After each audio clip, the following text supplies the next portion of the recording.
to perform. There is a popular movie called The Blind Side. It's about a family that takes in a young boy and changes his life. That boy went on to become football great Michael Oher.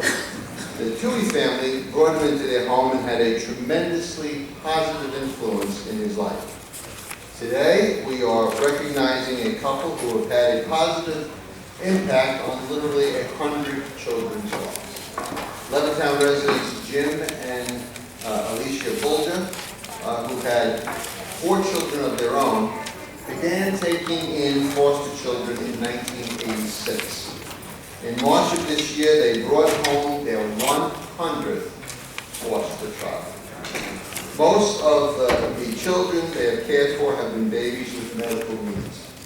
Some children stay for only a few days, while others stay years with the family. The family became so attached to one of the children, the Bulgers went on to adopt. Jim and Alicia have had as many as 5 foster children to care for at a time. Sometimes the Bulgers have been given time to prepare for the child's arrival, and other times they are called that there is a need for an immediate emergency placement. No matter what the situation or how much time they've had to prepare, the Bulgers have responded with grace and love. Bulgers have developed a close working relationship with area hospitals such as NUMC, North Shore LIJ, and Winthrop, where many of the children receive medical treatments. Some of the children who Jim and Alicia have fostered may never remember the time they spent at the Bulger home, but the fact that the family was there for them in their time of need may have changed the course of their entire life. As author Rio Hogarty wrote in her memoir, A Heart So Big, about her life in foster care, fostering is one of the few jobs where your ultimate goal is not to be needed anymore. And while the individual children the Bulgers have fostered may not need them anymore, the need for foster parents is great. Fortunately, the Bulgers are not going anywhere and plan to continue their mission of love and caring. In recognition of all the lives that Jim and Alicia have positively impacted, I now, along with Councilman Gary Hughes, would like to present these great Levittown neighbors a Town of Hempstead citation, along with our very sincere thanks.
Okay. Call roll, please, Madam Clerk. Supervisor Santino. Here. Councilman Ambrosino.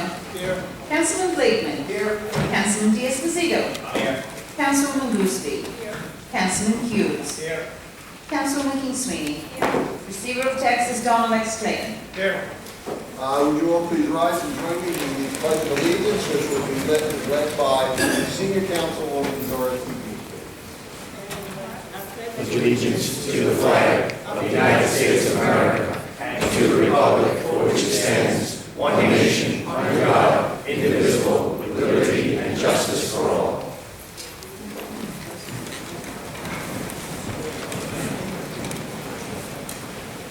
First item, please. Proposed local law regarding regulations and restrictions to limit parking in Belmore, Hewlett, and Woodmere. Is there anyone who would like to address the board on this matter? There being none, and then I will accept the motion. I move that the public hearing be closed and proposed local laws adopted. Second. Supervisor Santino. Aye. Councilman Ambrosino. Councilman Blakeman. Councilman Diaz-Pasito. Aye. Councilwoman Gooseby. Councilman Hughes. Aye. Councilwoman King Sweeney. Next item, please. Proposed local law regarding parking or standing prohibitions in Hewlett, Seaford, and Woodmere. Okay, is there anyone who would like to speak on this matter before the town board? There being none, I'll accept the motion, please. Supervisor, I move that the public hearing be closed and the item be adopted. Second. Supervisor Santino. Aye. Councilman Ambrosino. Councilman Blakeman. Aye. Councilman Diaz-Pasito. Aye. Councilwoman Gooseby. Councilman Hughes. Aye. Councilwoman King Sweeney. Next item, please. Proposed local law entitled Disorderly Conduct Prohibited in Town of Hempstead. Okay, is there anyone who would like to speak before this matter, on this matter before the town board? Good, yeah. Okay, come on up.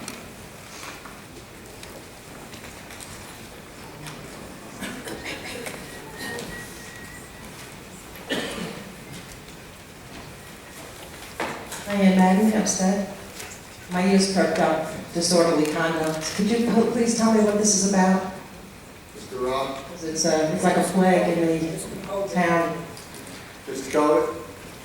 Supervisor, this is a local law that enables the town of Hempstead to enforce disorderly conduct cases outside or independently of the New York, of the Nassau County. It just gives us another remedy.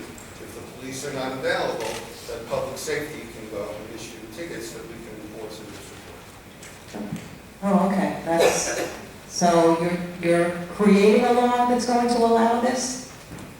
That's right, concurrent jurisdiction for when the cops are not around. It's not a new law, it just gives the town of Hempstead Department of Public Safety the ability to write tickets on disorderly conduct matters at town facilities that would be enforceable by the town, not Nassau County. Very good, thank you. You.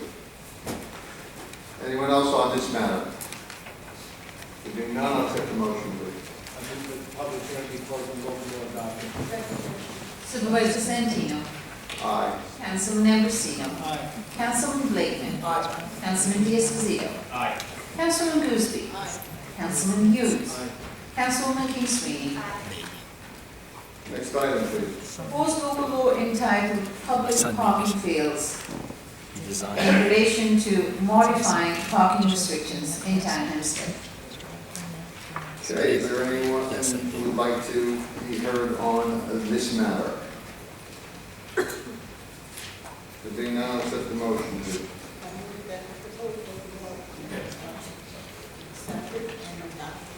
Second. Supervisor Santino. Aye. Councilman Ambrosino. Aye. Councilman Blakeman. Aye. Councilman Diaz-Pasito. Aye. Councilwoman Gooseby. Councilman Hughes. Aye. Councilwoman King Sweeney. Next item, please. Proposed local law regarding sale of tobacco products, liquid nicotine, and electronic cigarettes in Town of Hempstead. Okay, there are a few people who have signed in to speak on this particular matter. Mr. Patrick Nicolosi.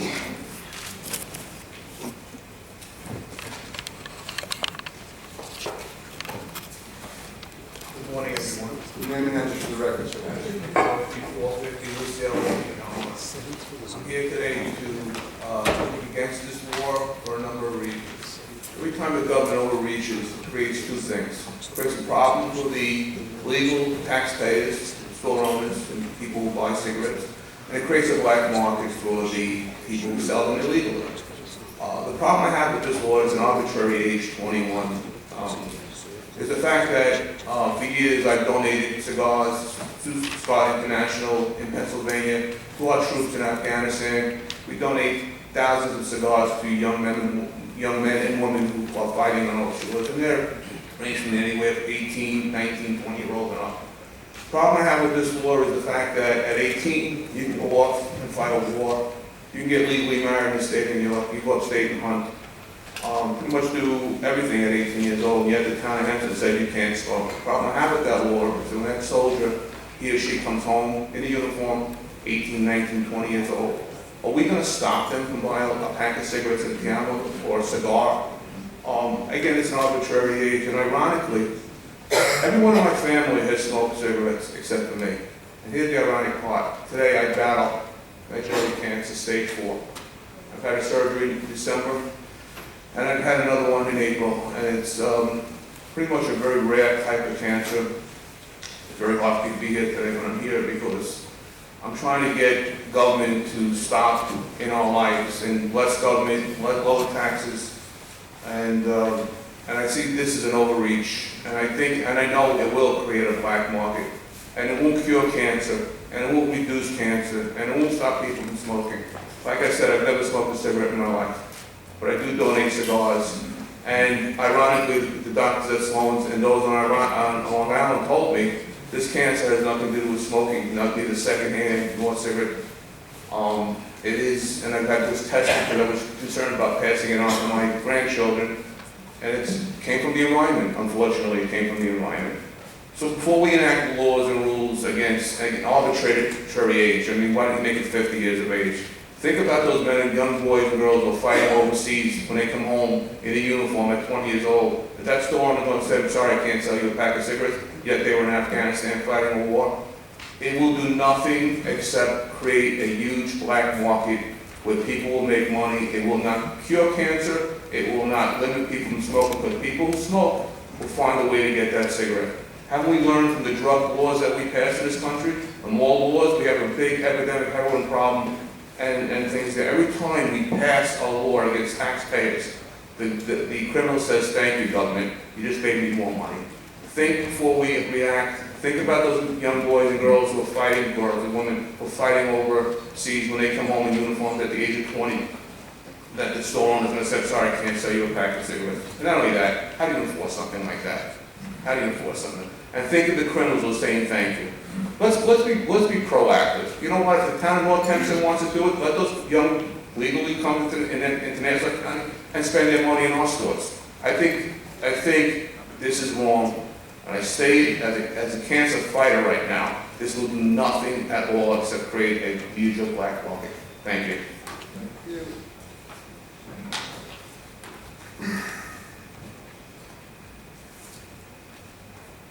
Michelle Ravat. Good morning. Your name and address for the record, please. My name is Michelle Gavat, and I am from the American Heart Association, and I feel very opposite of what this gentleman just said. Thank you very much to Town Council for this opportunity to provide testimony regarding the proposed law addressing tobacco control in the town. The American Heart Association and the American Stroke Association is the nation's oldest and largest voluntary organization dedicated to building healthier lives free of cardiovascular diseases and stroke. Our mission is imperative, as these diseases remain our nation's #1 and #5 causes of mortality, while stroke is the leading cause of disability.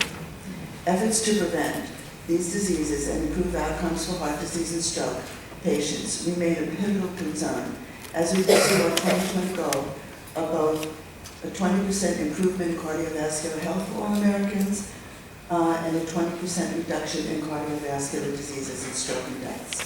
New York State has continuously led others in the pursuit of quality tobacco control programs and has been instrumental in both the reduction and prevention of smoking for adults and youth.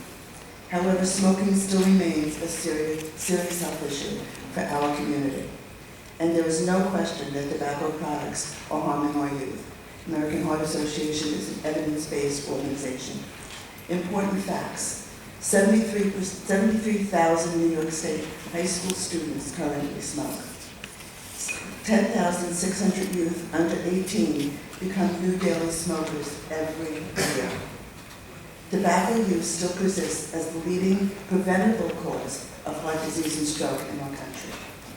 99% of all adult smokers report that they started smoking before the age of 25, and half of them became regular smokers by their 18th birthday.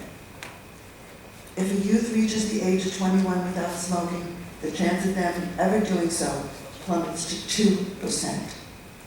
An Institute of Medicine, IOM, report released in 2015 found that tobacco use would decrease by 12% by the time today's teenagers were adult if the minimum age of sale was increased to 21 years.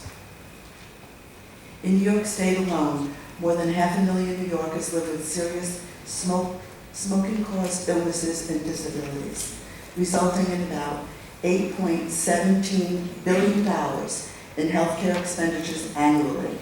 It is estimated that roughly 25,400 people die annually in New York State from tobacco-related illnesses. Studies have shown that raising the tobacco age to 21 will have a substantial positive impact on public health.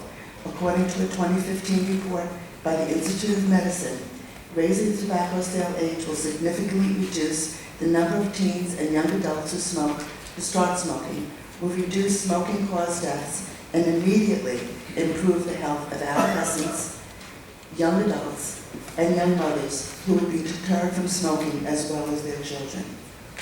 Some have made the assertion that raising the purchase price age is unfair to those in the military. If you can serve our country at 18, you should be able to buy cigarettes at 18. This argument, while a valid concern, implies that smoking is a right and a privilege, as opposed to an addiction and societal burden. In August 2014, the Department of Defense released a statement condemning the use of tobacco for all military personnel, stating that in the coming decades, 171,000 of the personnel currently serving are likely to die prematurely due to tobacco use. We know that tobacco use is a contributor to developing of cancers, but also there are many other health-related consequences. And so it's something that we really do need to concentrate on as a public health issue for the services. The way I look at it, just as we would leave nobody behind in the combat zone, and we expend every effort to save the life of a battle buddy, that's on our right or on our left. We need to do the same with tobacco use. In 2015, Hawaii became the first state to raise the tobacco age to 21, and since then, 226 cities, including Kansas City, Chicago, Cleveland, Boston, and San Francisco, have followed suit. In New York State, New York City, Albany, Chappaqua, Cortland, Orange, Schenectady, Suffolk, Sullivan counties, and the town of North Hempstead on Long Island have passed their own local laws, and we believe it's necessary for the town of Hempstead to do so. The American Heart Association believes it is reasonable to focus our attention on this policy, interventions that strengthen our efforts and can build upon the existing science in support of tobacco control policies, specifically addressing the rate of youth smoking by redefining the legal age to purchase these products at 21. Michelle, I want to thank you for your comments and all the hard work that you and Kathy Munch and the board of the American Heart Association have done. I've been a long-time private supporter of the American Heart Association. I want to also thank you for all the work you've done educating women on the unique risks that they face with heart disease. So heartfelt thank you. So I'd like to join in that accolade as the parent of a child who has a serious heart condition. I applaud all the work that you do and all the members of the American Heart Association to improve people's health. Thank you so much. Thank you so much, and thank you very, very much for introducing this bill. It's very, very important. Well, I was very happy to sponsor the legislation, and I'm very happy that you came here today to share your thoughts. And if you could make your statement give it to the clerk so it can be made a permanent part of the record of the meeting. Thank you again very much for all your hard work. And I certainly thank you as well. As a person who has worked in healthcare for many, many years, I've seen the devastation that cigarettes cause. And not only that, I see many youngsters who go into stores around here and they buy onesies, you know, and it's really bad. Cigarettes are so expensive, they buy cigarettes rather than good food. So I thank you so much for all the work that you've done, and just keep it up. Again, thank you very much. Thank you very much. Okay, Carol Meshkow, Michael Silbach.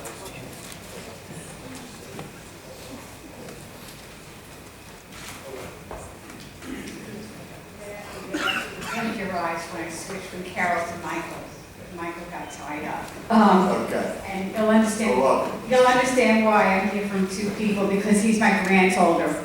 And if you could just give us your name again and address for the record. It's well, good morning, Supervisor, and Town Council members. I'm Carol Meshkow, the National Manager for the Tobacco Action Coalition of Long Island, which TAC is one of 25 community grants funded by the New York State Department of Health, and we're located out in Hopog, and our grantholder is a lung association.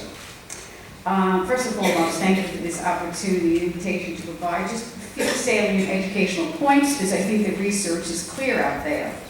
Tobacco use is the #1 cause of preventable death in the United States, killing more than 450,000 individuals every year. The Surgeon General concluded there is no safe level of secondhand smoke. Alarmingly, the Surgeon General also calls smoking a pediatric epidemic. Each day, 3,200 youth in the U.S. under the age of 18 become daily smokers, and almost 1/3 will die prematurely from smoking. Tragically, our impressionable youth are often referred to by the tobacco lobby as replacement smokers. Approximately 96% will start before the age of 21. Adolescent brains are uniquely vulnerable to the effects of nicotine. The younger the age, the greater the risk of nicotine addiction. Tobacco companies place most of their advertising in stores where 75% of teens shop at least once per week, with stores located much more predominantly near schools containing nearly 3 times the amount of tobacco ads. Raising the purchase age will keep the sale out of the reach of high school students. It's a fact that the brain doesn't fully develop until the age of 25, affecting areas like critical decision-making, controlling impulses, and addiction. According to the CDC, e-cigarette use between 2011 and 2015 increased nearly 10 times for high schoolers. These cigarettes are not without harm and may encourage the use of conventional tobacco products. The devices are now the most commonly used nicotine products by high school and middle school students. Currently, according to a study by the CDC, 2.3 million high schools and 620,000 middle schools are currently using these devices. The benefits of Tobacco 21 have been addressed statewide by policy in several states, as was mentioned before, in so many jurisdictions. In fact, it was just also passed, besides the town of North Hempstead, the village of Wilson Park. Smoking is harmful to nearly every organ of the body, and young people who smoke are at risk for immediate health problems such as increased blood pressure, asthma, and reduced lung growth. If current trends continue today, 5.6 million of today's youth will die prematurely from a smoking-related illness. So I thank you from TAC for the opportunity to speak. We're no strangers here. We work with you on your tobacco-free parks and beaches. I see Dorothy looking at me. And now I'm going to switch hats. Now I'm Michael, and now you understand why Michael's our grantholder. Good morning, Michael. Good morning. My name, and I'm not as fine as Michael. My name is Michael Steelbeck, and I am the Vice President of Public Policy and Communications for the American Lung Association of the Northeast. I apologize I'm able to join you for these remarks. As part of the oldest voluntary health organization in America, our mission remains to save lives by improving lung health and preventing lung disease. We strongly support the minimum age for the sale of all tobacco products to 21 years old. The National Academy of Medicine found that increasing the minimum age of sale for tobacco products to at least 21 years will significantly reduce youth tobacco use and save thousands of lives. Almost 95% of adults started by the age of 21. A recent report from the National Academy of Science found that raising the minimum age to legally to purchase 21 years old will significantly reduce smoking rates. The report declares that Tobacco 21 could prevent 223,000 deaths among people born between 2000 to 2019, including 50,000 fewer dying from lung cancer, the nation's leading cancer. The report on public health implications of raising the minimum age of legal access to tobacco products concluded that tobacco use would decrease by 12% by the time teenagers were adults at the minimum age would increase to 21 years. Smokers 18 and 19 years old are a major supplier for younger students who rely on friends, classmates, and peers to buy their tobacco products. Since students do not typically reach 21 years old while still in high school, increasing the age of sale will greatly reduce the number of high school students who purchase tobacco products. Increasing the age of sale for tobacco products to 21 will help counter the tobacco industry's efforts to target young people at a critical time when many move from experimenting with traditional to regular smoking. The tobacco industry needs a new generation of users to stop using their deadly products, and they will not stop in their marketing efforts to develop new products such as e-cigarettes that appeal to young individuals. More than 1 in 4 high schools in New York are using tobacco products. So, as it was stated before, already Hawaii and California have passed statewide laws, and it's been considered New York, but we can't afford to wait for what may and may not happen in Albany. And I thank you. When you're all finished with all the other speakers, if it's possible, I am here with a separate organization. We have 90 seconds worth of what to say. If I can come back when you're finished with everybody else who wants to speak on it. Actually, you could, in the interest of... I will turn it in. You just hand it in to the clerk, and we'll make it part of the record. I'd just like to say it's the concerned citizen, the Plain Blue Page community, and they are highly in support of the passage of this legislation. Thank you very much. Thank you so much, and I apologize for speeding through this, Okay. but I didn't want to not do my justice on my organization. You did it very eloquently, and we thank you for being here. Okay, that is the last slip I have on this particular subject. Is there anyone else who would like to be heard on this matter before the town board? And now, one time each, sir. Thank you. Okay, there being no one else speaking anew, seeing Councilwoman. I move that we close the public hearing and move to adopt the resolution. Second. Supervisor Santino. Aye. Councilman Ambrosino. Councilman Blakeman. Aye. Councilman Diaz-Pasito. Aye. Councilman Gooseby. Aye. Councilman Hughes. Aye. Councilman King Sweeney. Next item, please. Proposed local law regarding prohibiting disorderly conduct in town Hempstead. Okay. Is there anyone who would like to be heard on this matter? There being none, I'll accept the motion, please. Move the public hearing be closed, proposed local law done. Second motion. Supervisor Santino. Aye? Councilman Ambrosino. Councilman Blakeman. Aye. Councilman Diaz-Pasito. Aye. Councilwoman Gooseby. Aye. Councilman Hughes. Aye. Councilwoman King Sweeney. Next item, please.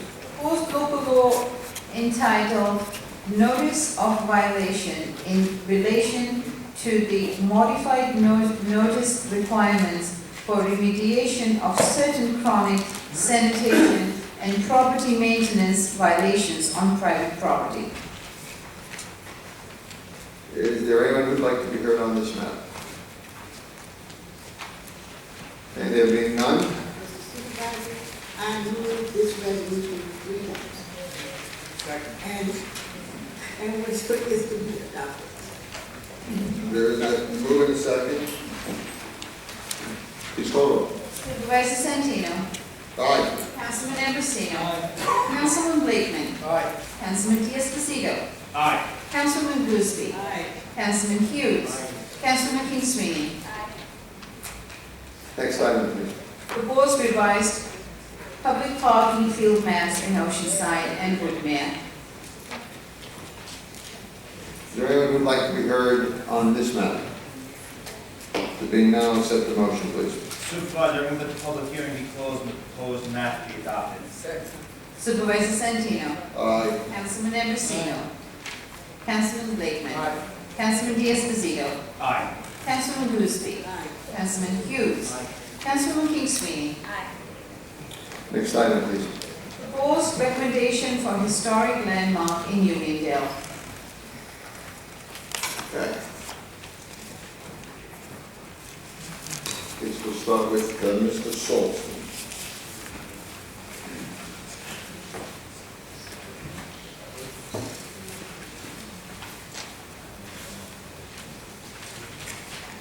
Thomas Saltzman, 2869 Oxford Road, Montour, New York.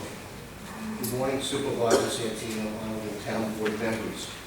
I'm appearing before you today as a member of the town's Landmark Preservation Commission to ask your consideration in granting landmark status to the Soldiers and Sailors Monument located in Greenfield Cemetery.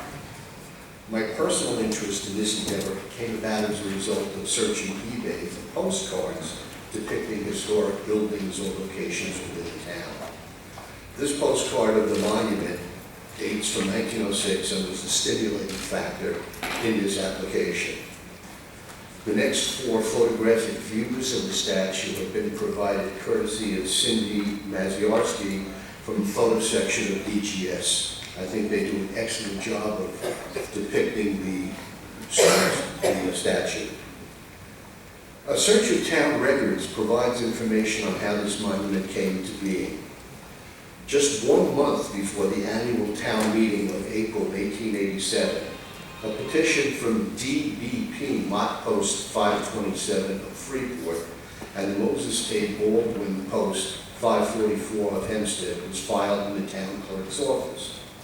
The petition was an impassioned plea by these 2 grand army of Republic posts asking the town board to have a resolution authorizing the appropriation of $2,500 for a monument to appear on the April meeting agenda.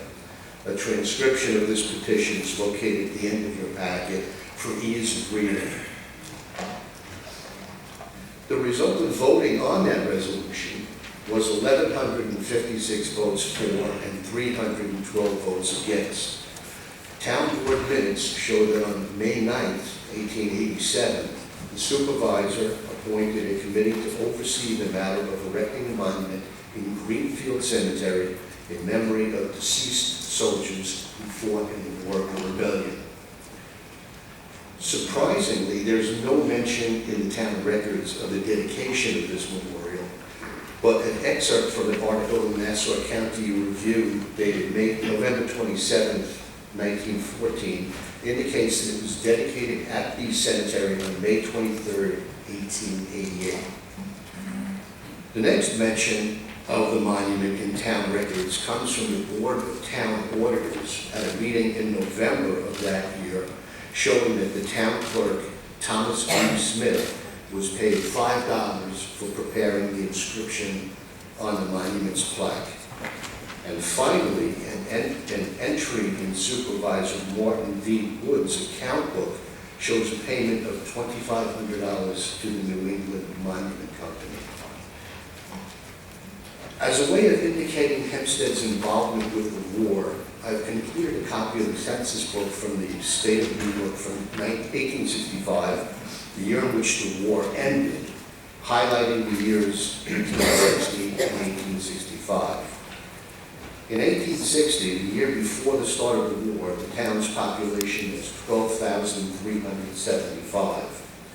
In 1865, the population was 11,764. Again, records of enlistment in the town clerk's office indicate that during the war, the total number of enlistments of both soldiers and sailors was 1,184.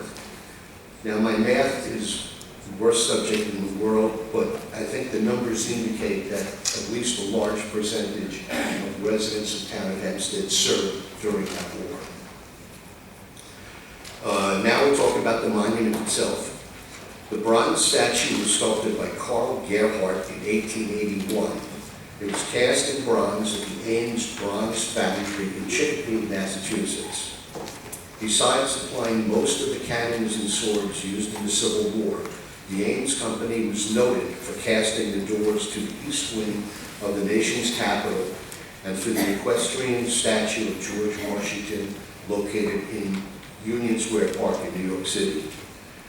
Perhaps most notable in Gerhardt's biography was that his formal art training was paid for by Mark Twain. He did manage to produce an impressive amount of sculpture in his career, as well as several monuments located in Gettysburg. The intrigue of this application comes when we look at Gerhardt's other Civil War monuments. I wish I could tell you that our soldier was a unique piece of art, but the search of highlighted monuments in Deposit, New York, Hoboken, New Jersey, and Brooklyn, Connecticut finds us looking at the same bronze soldier. The only uniqueness with all four memorials is in the pediment on which the soldier stands. Each is unique in that sense. The only information I was able to find about the Ames Bronze Foundry was in the Archives of American Art in the Smithsonian Institution. There are approximately 11 pages of information documenting the cost of several of their monumental projects, as well as a few pages showing the pricing of certain castings, which might indicate there were catalog sales for the company and that our soldier might have been purchased through a catalog.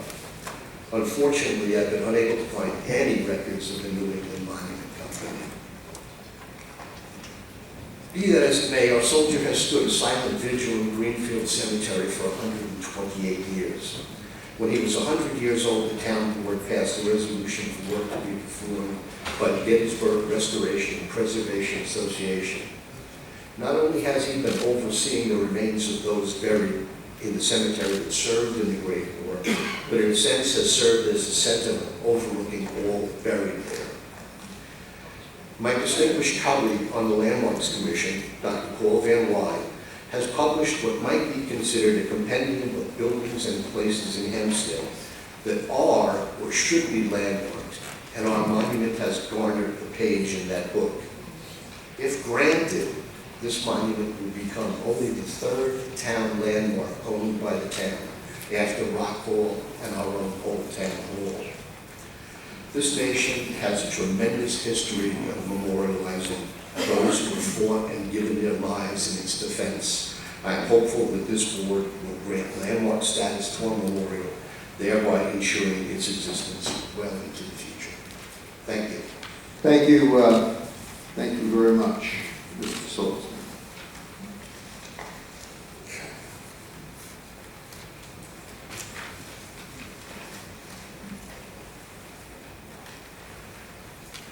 Joseph Urban.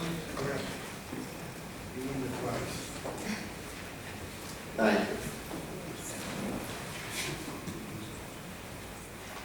Hi, my name is Joe Urban, 117 Old Farm Road, Levittown. I am an officer in the Moses Baldwin Camp Sons of Union Veterans of the Civil War. We, all our members have ancestors that fought in the Civil War. One of the things we do is we go around, we try to locate the location of graves, Civil War graves of soldiers that died. And we recently did Greenfield Cemetery. And we didn't really have a lot of time to spend there, but we did a short time. And we found out there's 84 Civil War soldiers buried there. And one of them actually, of the 84, is Moses Baldwin, our namesake. His grave is about a stone throw from a statue. The GAR, Moses Baldwin Camp, GAR, we were directed sentinel of that camp that helped erect this statue back in 1888. When the GAR guys all died off, they formed the Sons of Union Veterans of the Civil War. And all I can say is Memorial Day we go there, we lay wreaths. Our camp and also organizations, American Legion, I think even the town of Hempstead, they lay wreaths at the statue. I think it's very important, like the other gentleman said, that we preserve this in the memory of the soldiers that fought and died to save the Union. Thank you, sir. Thank you very much for coming in today. Marjorie Peters.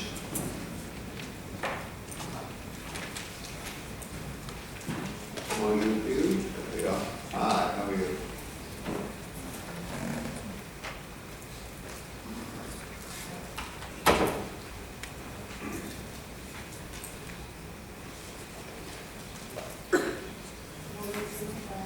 Good morning. Your name and address for the record, please. My name is Marjorie Peters.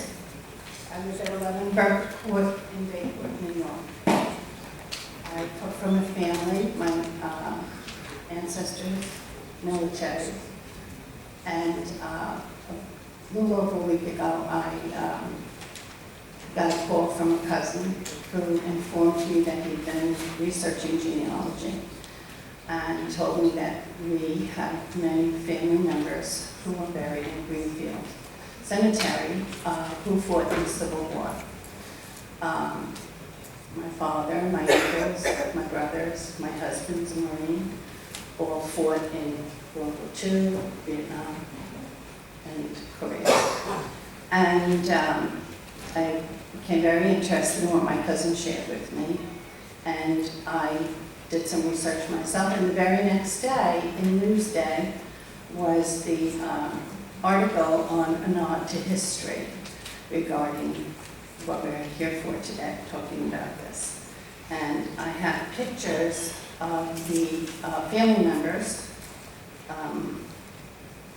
who are buried in Greenfield.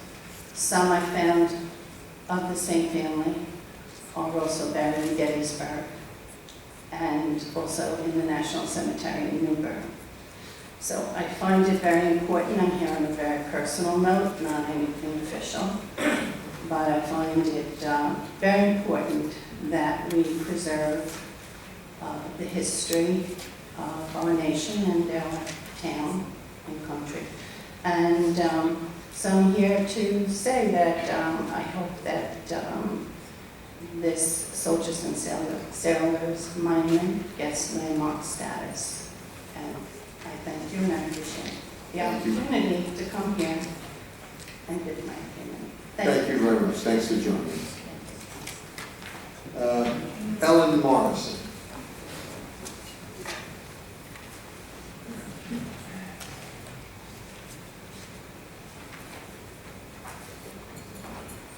Good morning, Anthony Santino and Council. I'm here to designate the Denton Homestead as a local landmark. Your address for the record, please? My address is 60 Denton Avenue in East Rockaway, New York, 11518. Believe it or not, in 220 years, I'm only the third owner of the home. The Denton Homestead is an 18th century colonial home. It was actually built as a tavern in 1795, and Oliver Denton purchased the home in 1808. The architecture is just absolutely beautiful. It's a 1.5 story, 5-foot home. It's got a front porch that's just absolutely gorgeous.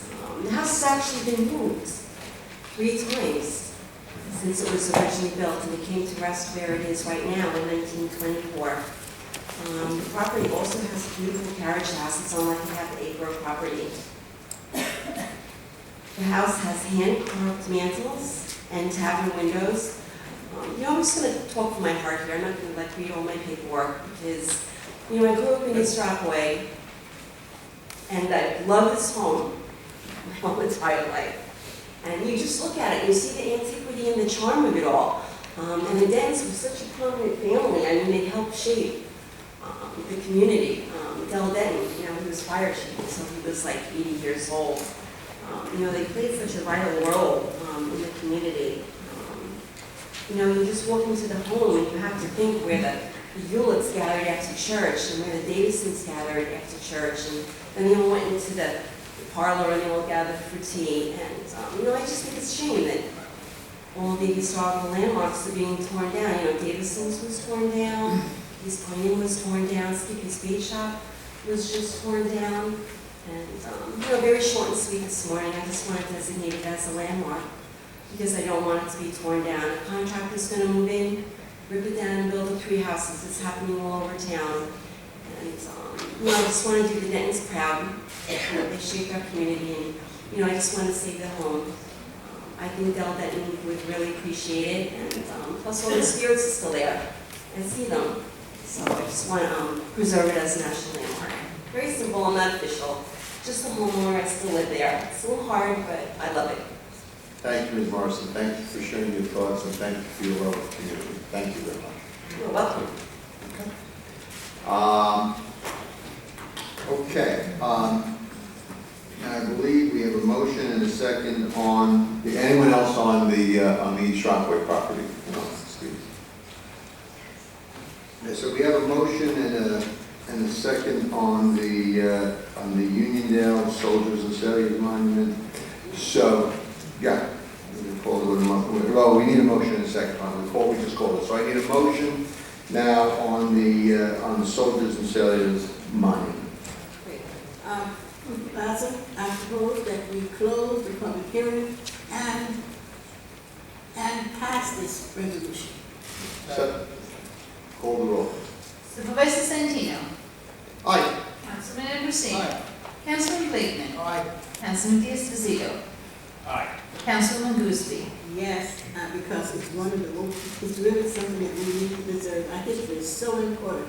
And I do visit that monument every year, especially during Memorial Day. Councilman Hughes. Aye. Councilwoman King Sweeney. Okay, would you just, Madam Clerk, just for the record and the right order, would you please call now the next item? Yes, Supervisor. Proposed recommendation for historic landmark in East Rockaway. Okay.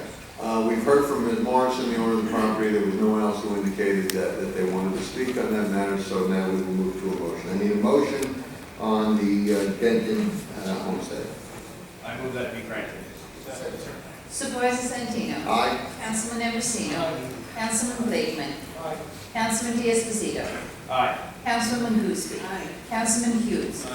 Councilman King Sweeney. Next item, please. Proposed renewal contract for furnishing fire protection services within East Lawrence Fire Protection District. Is there anyone who would like to be heard on this matter before the town board?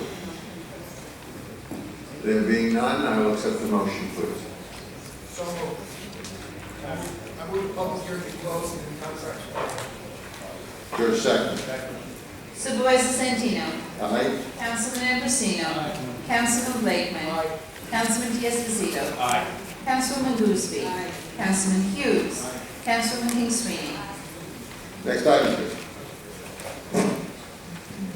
Proposed increase and improvement of facility of Franklin Square Water District.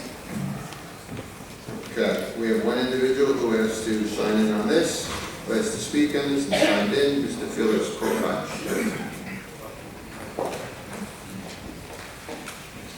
Felix Procacci, 1165 Barn Street, Franklin Square. What's the purpose for this? It wasn't stated in the resolution this time. Okay, Mr. Rob? The Franklin Square Water District is going to install electronic water meters.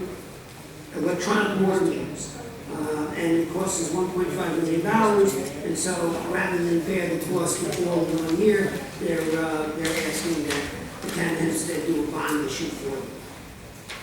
Okay.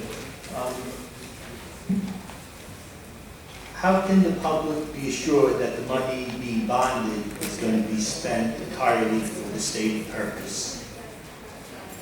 Mr. Rob? Well, if they don't spend it on the electronic water meters, they're going to be committing a crime. So the answer is they're going to raise $1.5 million. They're going to install the electronic water meters, and there's state audits that are done, and that's the check on the water districts and special districts. They have state audits, and the state audit would find that out, and we go from there. Okay, so if, let's say, the end price ended up to be $1.2 million, what were they supposed to legally do with that $300,000 that was left over? In layman's terms, and not in terms that the accountants and the controllers see, that money gets returned. Gets returned to? It can't be spent for, the bottom line is it cannot be spent for any other purpose. If it's raised for electronic water meters, it must be used on that. Any balance is returned. When you say return, okay. Well, that's the question. The controller may be able to tell me what happens with that extra money, but I know that they can't spend it, and I know either the bond gets paid down or they don't raise it they might not even raise the amount of money. If it comes out to 1.2, they might not raise the 1.5. The control is standing behind it. Mr. Conlon? How that works. If there are any excess funds not expended on a capital project, generally speaking, it will go to pay down debt service from the spending. We will demonstrate that in the past, but be rest assured, any money raised for this project is exclusively for this project. And I will also say in terms of how you police this, our auditors are here 6 months a year and they scrutinize all this. So rest assured that any money raised for a particular capital project is in fact expended for that capital. Thank you. Have a motion, please. Yes, I move that the public hearing be closed and that the improvements be adopted. Supervisor Santino. Councilman Ambrosino. Councilman Blakeman. Councilman Diaz-Canseco. Councilman Gooseby. Councilman Hughes. Councilman King-Sweeney. Next item. Proposed increase and improvement of facilities of the West Hempstead Gardens Water District. I would like to do it on Does anyone like to be heard on this matter before the town board? There being none, I'll accept the motion, please. Supervisor, I move that the public hearing be closed and that this proposal be adopted. Supervisor Santino. Aye. Councilman Ambrosino. Councilman Blakeman. Councilman Diaz-Canseco. Councilman Gooseby. Councilman Hughes. Councilman King-Sweeney. Next item, please.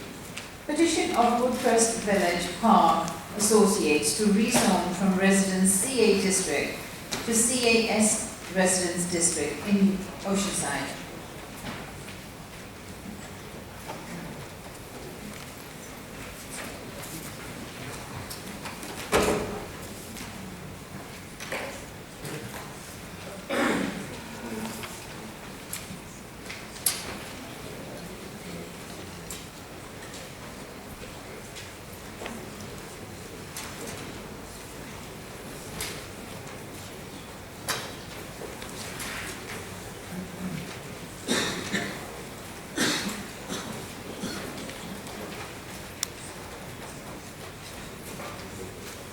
Could you angle that just a little bit so the public can see it as well? Just a little bit. Yeah, that's good.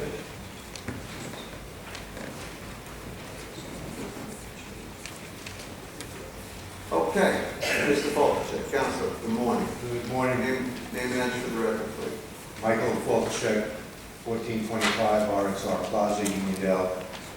Good morning, Supervisor Santino, council members of the town of Hempstead. I'm pleased to be before you on this application for a change in zone from a CA residential to a CAS. As the board well knows, the CAS is intended to provide for transit-oriented development within the town of Hempstead. And in this case, it's particularly apt because of the circumstances surrounding the site in question. The site is a 5-acre parcel in the town of Hempstead. As can be seen from the video picture on the screen above, that is a Google Earth image from prior to Superstorm Sandy, which reflects residential apartments that were on the site. You will also see the water area to the north is the Mill River, which runs along the northern portion of the property. You will see the Long Island Railroad tracks, so that's the Long Beach line that runs along the westerly portion of the property. On the south, well, it's actually south and west, we have a supermarket site, a collision shop, a gas station along Atlantic Avenue, and Rockaway Avenue to the east, which is bounded by single-family residences. To the north also is town of Hempstead Senior Housing Development.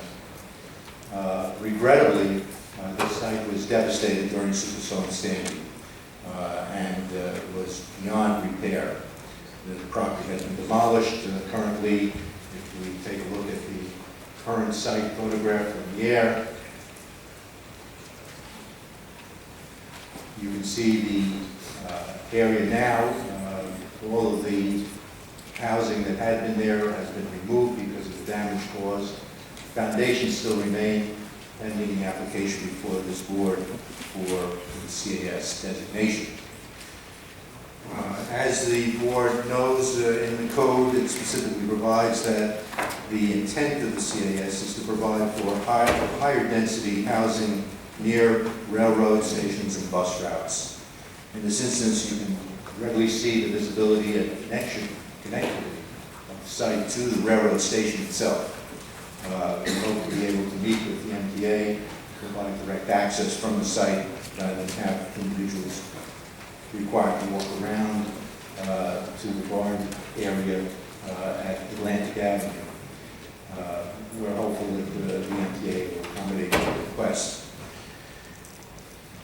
In terms of the bus route, there's a bus route that runs along the county roads of Rockaway Avenue and Atlantic Avenue. It's an N36 bus route that runs directly on Atlantic Avenue. We are in proximity to residential zoning, which is one of the characteristics of the CAS zone, that it be somewhat distanced from it. However, in this instance, we have a situation where the site had originally been used for residential purposes, and it doesn't change the character of the community in any way by waiving that specific characteristic in this board's consideration. In fact, the board has in the past recognized that not necessarily all of the characteristics of the CAS zone need to be available. I guess the prime example recently is Farnham Island Apartments, which was approved for CAS zone change and is not directly in proximity to the railroad station or bus routes as this site is. In terms of the transit-oriented development itself, it's well known, and I'd like to mark as an exhibit a particularly recent article from Eric Alexander that appeared in Long Island Business News, discussing the benefits of transit-oriented development and the continuing support being found in Nassau County for that. I'd also like to mark as an exhibit pronouncement fairly recently from the administration of Nassau County supporting new transit-oriented housing opportunities in Farmingdale and supporting the continued expansion of those developments. Finally, a September 2016 article written by Mark Hammer entitled "Long Islanders Should Embrace Local Downtown Developments Near Long Island Railroad Stations," as is the case in this instance.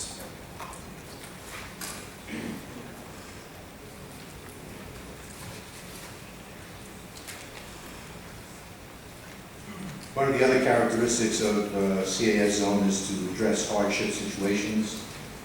Here we have a situation unique again because of the storm, Superstorm Sandy, which destroyed this residential community. It creates a hardship on the property in terms of simply redeveloping it in its current residential state, and the need for greater density in order to provide for an allocation of the significant capital costs in this new development, and to permit reasonable rents to be available to residents of the community. In terms of the applicant itself, I'd like to introduce Joshua File, who is one of the members of the File organization, which is a sponsor of Woodcrest Village Park Associates, the applicant in this, to address the applicant's capabilities and experience in this area. Name and address for the record, sir? Joshua File, and 200 West Norwalk Road in Norwalk, Connecticut. I'm here today to represent the File organization. The File organization is a privately held, third-generation family-owned and operated commercial real estate business. For over 60 years, the File organization has developed, owned, and managed over 28 million square feet of real estate nationwide, with the bulk of our holdings in New York City and Long Island. Our current residential holdings consist of 4,316 units nationwide, of which 3,187 are located in the New York and Long Island area. 1,500 of those units are located on Long Island. Including the proposed project, we currently have 2 additional residential developments underway, totaling approximately 350 units. We are long-term holders, focused on multi-generational portfolio growth and long-term capital reinvestment. I have here a list of our holdings on Long Island, which I will not read right now. However, I will submit as an exhibit to the town board. We have achieved our success by adhering to core group principles, which have been the foundation of our organization for 6 decades. Diversity of holdings to weather fickle financial trends, low debt to keep capital working for us and our clients, and an extensive expertise in managing and operating our own properties with our own staff. These qualities combine to make the File organization one of the nation's foremost real estate companies. We have owned this property since the mid-70s, and we will continue to own, operate, and manage the new building for many years to come. We have assembled a stellar team of architects and engineers to design the project. H2M Architects is a Melville, Long Island-based architecture firm dedicated to the creation of the highest quality buildings. H2M has been in business for over 80 years and practices both architecture and engineering. There are nearly 100 design professionals deeply experienced in the planning and design of residential and hospitality buildings, retail structures, and multi-use complexes. Our structural engineer is McNamara Salvia. McNamara Salvia is a well-established and nationally recognized structural engineering firm established almost 30 years ago that brings award-winning creativity, innovation, and experience in structural design to a wide variety of project types. Kohler Ronan Consulting Engineering offers professional engineering and design services across the following major disciplines: mechanical, electrical, plumbing, and fire protection. We thank you for your time and consideration. Thank you, Josh.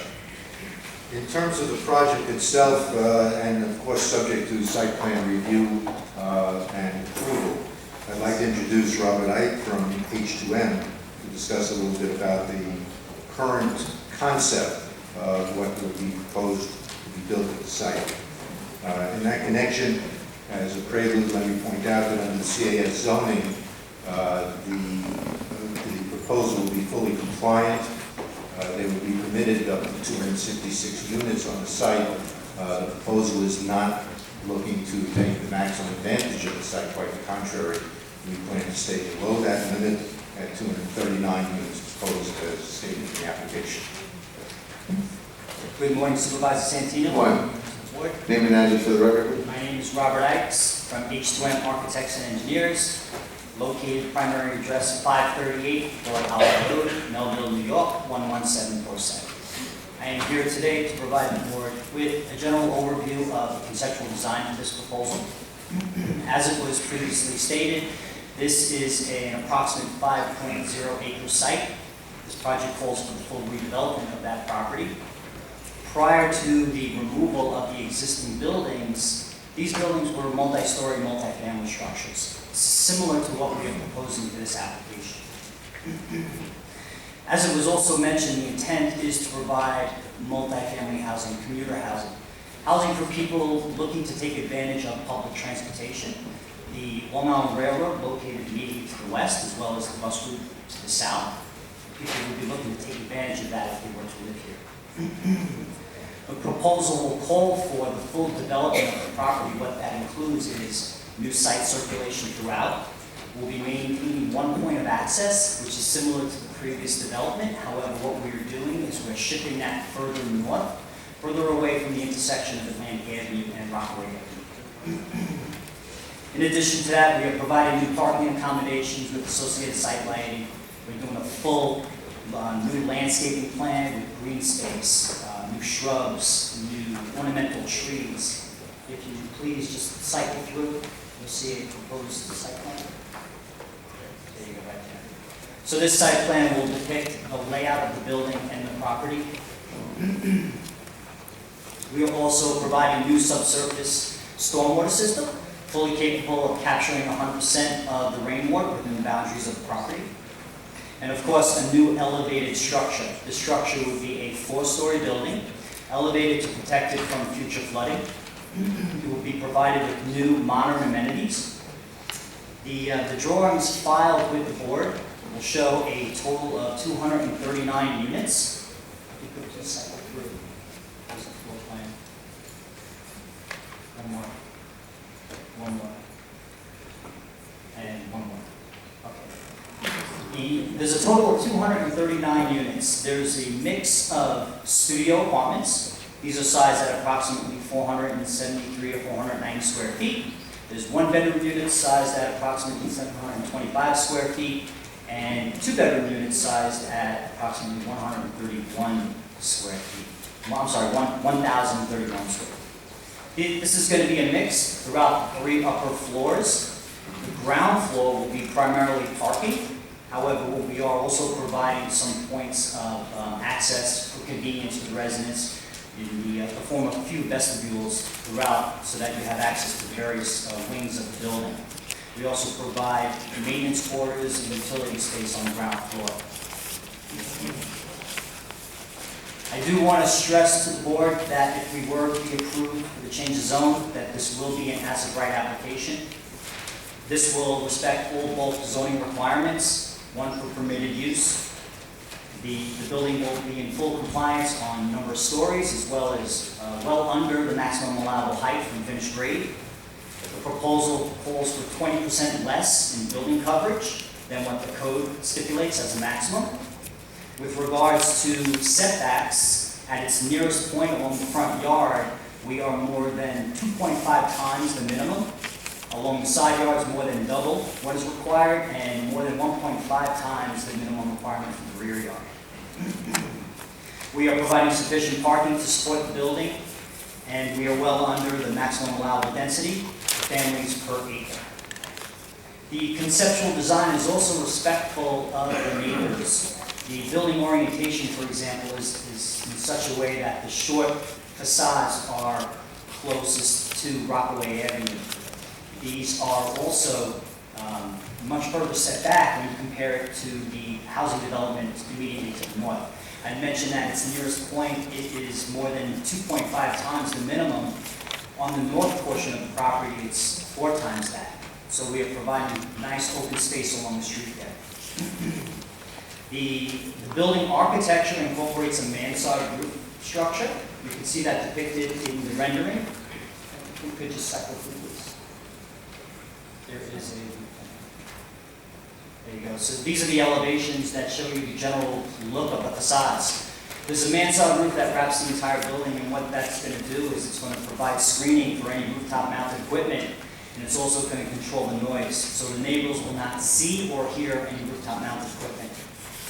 The property will also call for perimeter fencing along both sides and rear line, and this will be mutually beneficial to the adjacent property owners because it will provide some sense of security. We are also mindful of the fact that the Long Island Railroad is immediately to the west, and that there's going to be noise generated by the railroad. So we are currently exploring options that would get in that sound for the residents living here. And we believe it's going to be a combination of landscaping, whether it's closely spaced or densely spaced landscape, shrubs, or worked into the specifics of the actual building construction.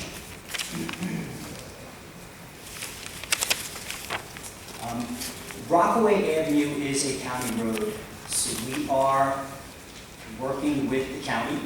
They have been introduced to the project. They have been very receptive to the project. Overall, it's been positive feedback from the county.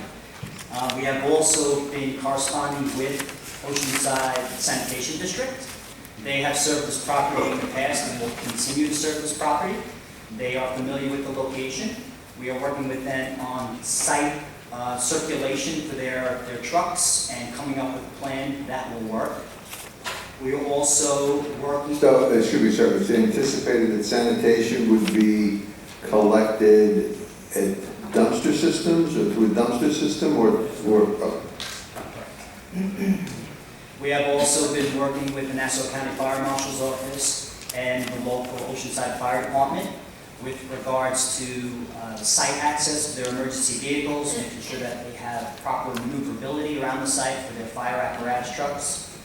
And overall, we've been going back and forth and coming up with a plan that works for them. We have been accommodating, and all the requests we've been working through. So, just in that connection, I'd like to mark as an exhibit a letter from H2M David Medina, who had actually met with the Nassau County Fire Marshal and the Oceanside Fire District to review the site of the project and confirms that it meets the requirements of the code, and that the fire district has in fact asked for 3 hydrants to be added, and they would be incorporated in the property. So overall, generally the feedback has been positive from the Nassau County Fire Marshal's Office and Christian Citation Fire. I just hope that this demonstrates to the board that we have been doing our proper due diligence. And I just want to thank you for giving me the opportunity to testify on behalf of this application, and thank you for your consideration with regards to our request for a change of zone.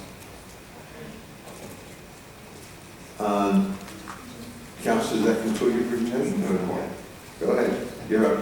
Thank you. Are there any questions for the, any questions? Yeah. Other questions? Go ahead. I just have a few questions. Obviously, a concern in the area is the traffic. As you probably know, there's currently a development underway at Davison Boatyard, which falls into the village of East Rockaway. Mr. Volta, are you going to address the traffic issue? Okay, so let's let. All right, I'll wait for the end. Right. So on now. Turning to some of the project impacts, specifically the traffic. A traffic impact study had been undertaken again by H2M. We have a traffic report which has been circulated, and I can mark as an exhibit. The traffic study concluded that being a replacement for residential development that had been there, the impacts on traffic were deemed to be minimal, and that there would be no adverse effect as a consequence. We are aware that there's a development to the south and west of the site, but the traffic from this site would flow out at the east on Rockaway, and traffic is likely to go north rather than east or west on Atlantic, although people looking to go to Oceanside, to the shopping centers to the east, would be going in that direction. There's very little to the west. East Rockaway Village itself is a small community and doesn't have that much in terms of demand or traffic flow. The supermarket, which is right there, the supermarket site is in walking distance, so it's not likely that anybody's going to take a car. And again, this is intended to be a transit-oriented development where it's people using the train going to Manhattan to work and to other entertainment. As included in the traffic study itself, there is minimal impact. The numbers are all set forth in the analysis for the board's review. Second consideration often raised is impact on local schools. We have analyzed this, and I'd like to mark as an exhibit a study that had been done by Housing Economics Inc. Based on the 2015 National Survey and the U.S. Census Bureau's American Community Survey, which concludes that there's roughly an average of only 41 children for every 100 housing units in the United States on average. But in fact, the experience here on Long Island is quite lower. In fact, Avalon, which is in Rockville Center, that I handled and represented, both in the Avalon 1 and Avalon 2, the impact on the schools for Avalon 1, which is 439 units, is 22 school-age children. So that the expectation here is that it will be 20 or less students for the number of units in question. That would be reflected by the limited number of two-family units compared to the studios and ones where there are unlikely to be any school-age children. So I'd like to mark that as considered as well.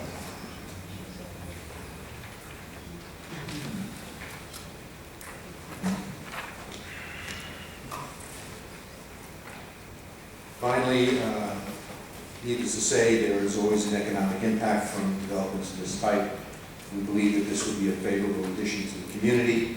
It would be a method of overcoming the damage caused by Superstorm Sandy.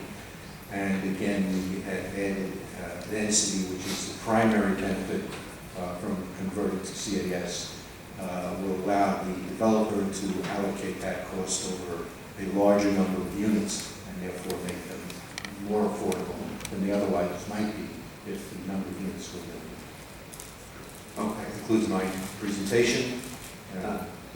Thank you. Councilman Diaz-Padilla?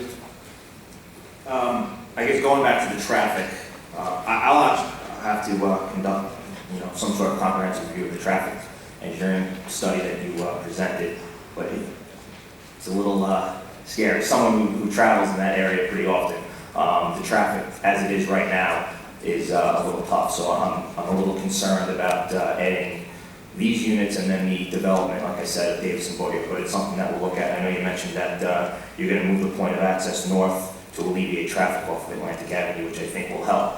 Like I said, we'll review and go from there. One of the other things is I know you mentioned protecting those who are living there from the noise. Obviously, we're not going to be able to eliminate totally the sound of a train coming down the tracks, but what type of fencing are you planning on surrounding the property with? Currently, the concept shows for like an ornamental type fence on the side yards, but we would go with more of a solid fencing, more like a PVC type. Yeah, I think probably a 10-foot PVC fence would probably work best around the property. Like I said, we're not going to be able to eliminate totally a passenger train coming down the tracks, but at least we could do our best. I think Councilman Hughes will address the landscaping. But one of the other things I wanted to touch on, parking. What's your plan with, are you going to have stickers? Is there going to be a guard booth coming into the property? How do you plan on? Currently, I'm sorry to interrupt, just because obviously it is close to the train station, and the concern is the sharing of parking. I think it's the intention of the developer to use stickering for the tenants. We considered a gate or guard booth, and one of the concerns we have is backing traffic up into Rock Island. That would be the case. And now the enforcement of those stickers will? There'll be on-site superintendent who will enforce it, will be tollway. 24 hours a day? 4 hours a day, yes. Okay. And in terms of the sound, just a comment, yes. During site plan review, we would work with the town to develop the most cost-effective and sound-proof method to protect the residents from the noise. It's either generated from the train or, as already pointed out, from rooftop equipment that would be manslaughter. Okay. I have a couple of questions. One, I see basically the buildings are kind of set up in an H pattern, which I think is a great initial, but when you walk, it looks like your entrance is into the center of that H. I'm just curious, looking at the grass areas you have there, how do you get to the north parking lot? There's nothing that goes around that building. Well, when you're looking at this particular plan, it's a little deceiving because remember, this is an elevated structure, so you can actually circulate under the building. Yes. Okay. The other questions I have are on landscaping. In addition to the fencing, I see you have about 35, and I'm not sure what they are, whether the trees are arborvitae or what they are, but it would seem to me that in addition to the 10-foot fence along the fence line there, if you planted a row of Leland cypress that grow very fast and very tall, they can add height to that sound barrier of the 10-foot fence, and these will grow. That if you start out at a 10 or 15-foot height, and they'll go that much higher and help with the sound onto that property. I don't see a comprehensive landscaping plan, but I would assume that you're adding more than just those 35 shrubs that are shown there in some way, that you're adding color and other landscaping, a comprehensive landscaping plan to this. Just because it's near the railroad, it doesn't mean it needs to look like it's near the railroad. More importantly, certainly during site plan review, the development of shrubbery and plantings throughout the area would be undertaken. I would note that the area to the west along the railroad tracks, which is green right now, that's intended as a recreational area, walking zone, benches to be an amenity for the residents. So the soundproofing that's been proposed and the shielding are important to maintain that recreational aspect. My comments aren't specific to this project. I think it's a good thing that the town board is considering transit-oriented housing. I think it's the future of Long Island, the future of the town of Hempstead, that we have seen many, many young people flee to other areas because we don't provide the product they want. The white picket fence and the house does not appeal to everybody. And to our young people, they want to be close to transportation. They necessarily don't want a car. They want to be able to walk to restaurants, to the laundromat, to the pharmacy. And I'm glad that the town is considering these types of communities near our transportation facilities, because I do think it will revitalize the town.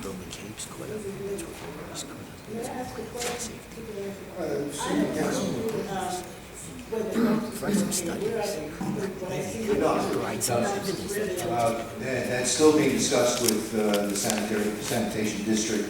That they thought that perhaps it might be a separate access way in the, I guess it's the southeast corner. It would appear on that current drawing.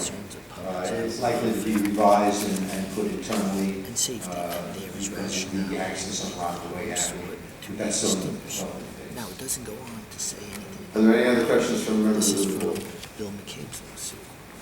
Okay, thank you, counsel. Thank you very much. Constitution.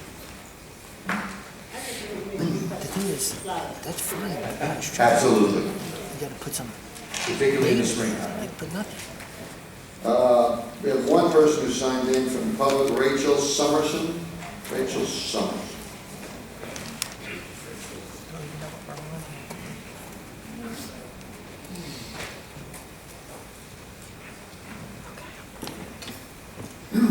Good morning, and your name and address for the record, please. My name is Rachel Somerson. I live at 95 West Boulevard in East Rockaway, New York. I am a resident of Bay Park. I am also the vice president of the Bay Park Civic Association, so I'm here to speak on behalf of myself as well as the Bay Park Civic Association. First thing I'd like to add to the record, I believe that the N36 bus route was recently cut from the Nassau County budget, so I don't think they can rely on that as far as their busing for their transit-oriented development. Supervisor Santino and Councilman D'Esposito, I know you're well aware of this intersection that crosses the railroad tracks. I am certain that you have sat there for more than 10 minutes when one or two trains comes, especially at rush hour, and then you back up at least 3 traffic lights deep, waiting for the green light over and over again when you're down on Lawson, I believe it is. Right. The owner is proposing 239 units where there used to be approximately 100 units.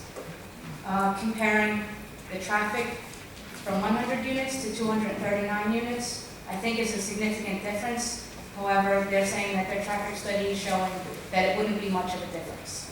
They're proposing, I believe, 421 parking spaces. That is a lot of traffic in and out of that development. I am certain that most of those people will not be walking to do their shopping because I've seen how our town works and how few people actually walk around to do their shopping. As you have pointed out, across the street, there are 84 units being built by Beechwood Atlantic Avenue LLC. There was once a boatyard there with very little automobile traffic. So now you have to take into account your 239 units and the 84 units being built within less than a mile of each other. When the trains approach the East Rockaway train station, the arms for the railroad track go down while the train is stopped, and often they stay down for 2 or even 3 trains crossing, which can take at least 10 to 15 minutes while you're stopped at the red lights and traffic builds up. I believe if the town is going to allow these extra residences, they need to consider something, speaking with the Long Island Railroad, to determine if there's a way that these trains can be directed better so that they don't cross while you sit there and wait for one, and then a second, and then a third train, or if there's any possibility in elevating the tracks to alleviate the traffic. I think that's all I have to say. Thank you. Thank you, Ms. Simmons. Is there any other member of the public who'd like to address this particular issue? Sir. Your name and address for the record. Patrick Nicolosi, 450 Lucille Avenue, Helmont, New York. And all I want to say is I want to thank Mr. Bluespike and Councilman Blakeman because he's 100% correct. And I'm glad that the town is on the forefront of this thing. We have to change our thinking. The reason why I say that, I have 3 well-educated children, and 2 of them, my son, who is a doctor, owns a house. My middle daughter, who's older, has children also. My youngest daughter, who happens to be an attorney, works in Rockville Center, is looking. And you know what? I've been going around with her, and there's nothing. It's really tough. A lot of her friends, a lot of my kids' friends have left Long Island. All educated children. I mean, doctors, you're talking attorneys, teachers.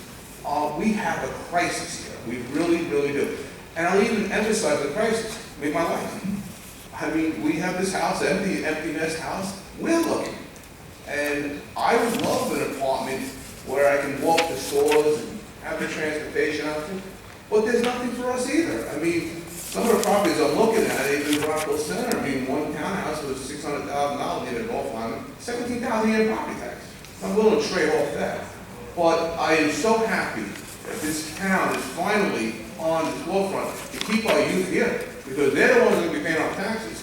And we have a serious housing crisis, not only for young people, but for 55 and older. I happen to be 60 years old. We're taking care of the seniors, which is a great thing. But we have to look at this thing comprehensively. We have to address the empty nesters. A lot of my friends have left. And some of my friends have left in New Jersey. They said we couldn't find anything on Long Island. Some of my friends are in North Carolina. Some of my friends are in Arizona. We are losing good people on this island. And I hear about the traffic. I know about the traffic. Our population hasn't grown since 1970. We peaked at 1.5 million. We actually have gone down.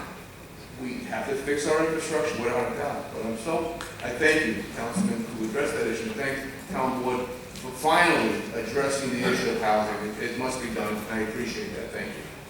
Thank you very much. Is there anyone else who would like to address the town board on this matter? Yes.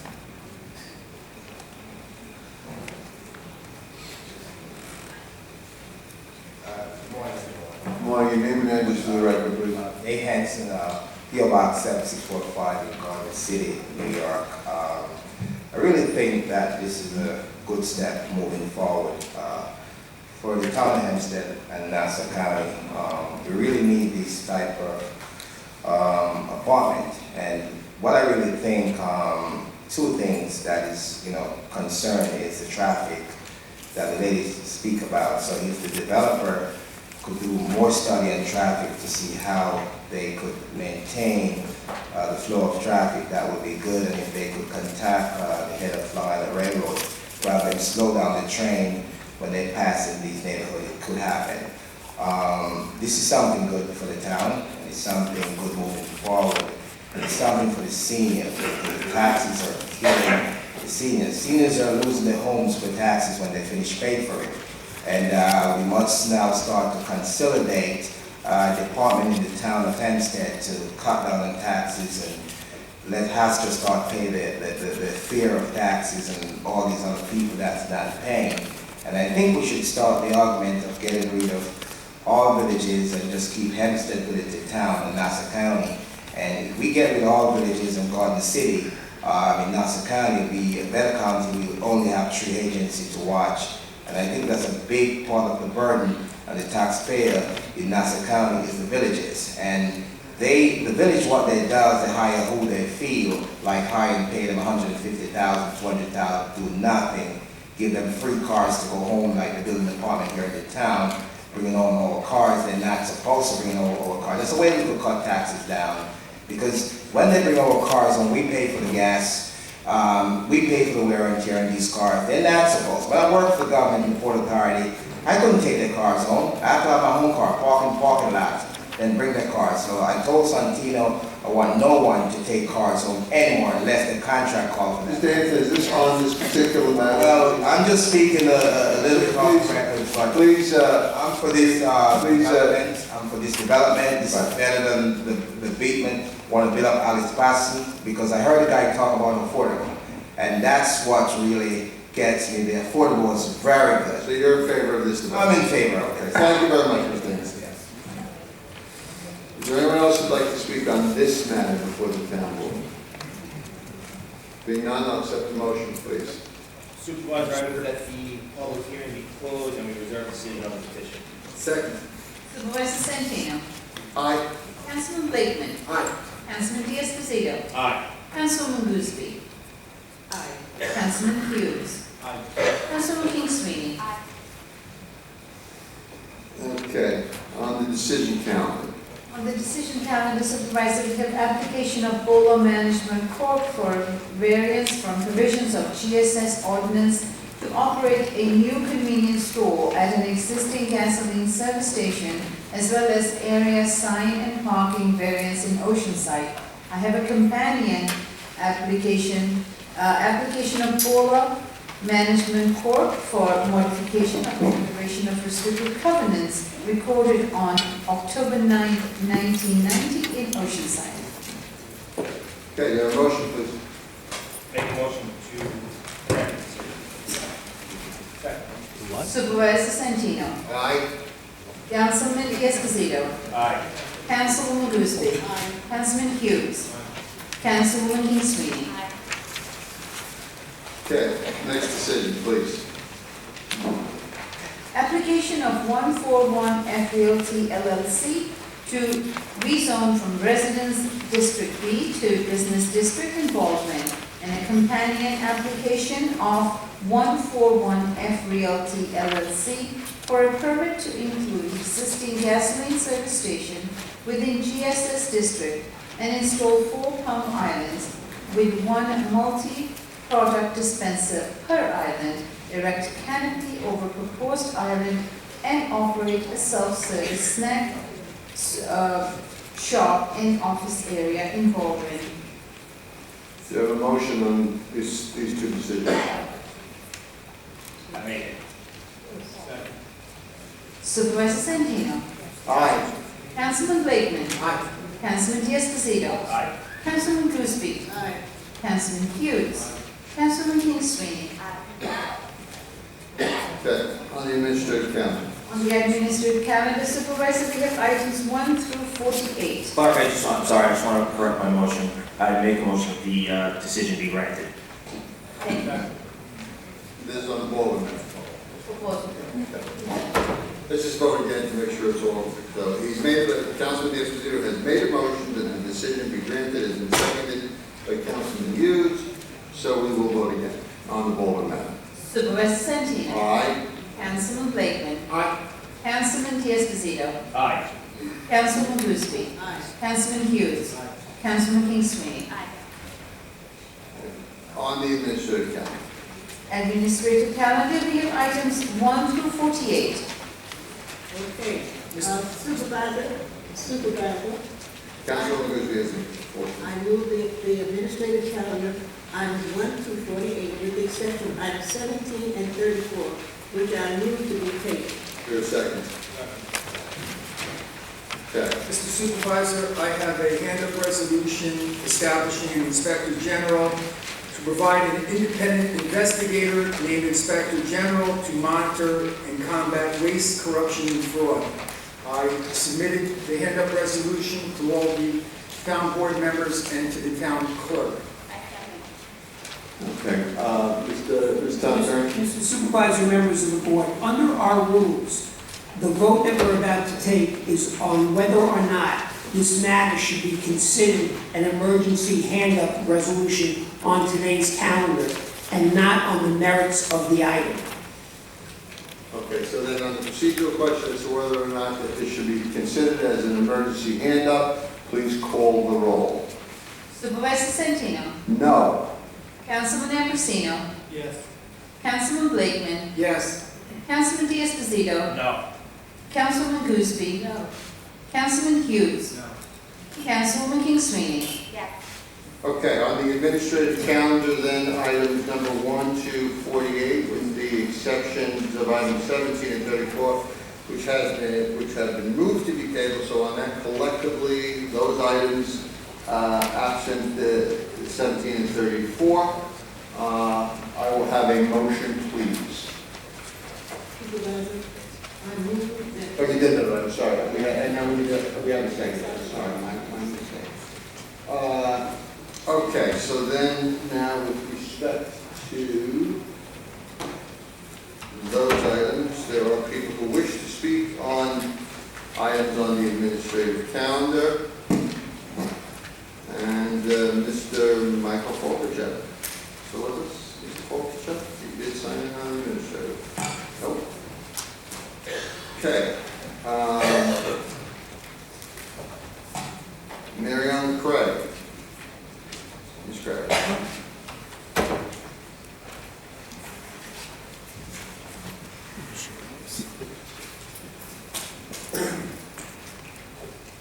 Good afternoon. Mary Ellen Craig, 436 Locust Avenue, Unionville.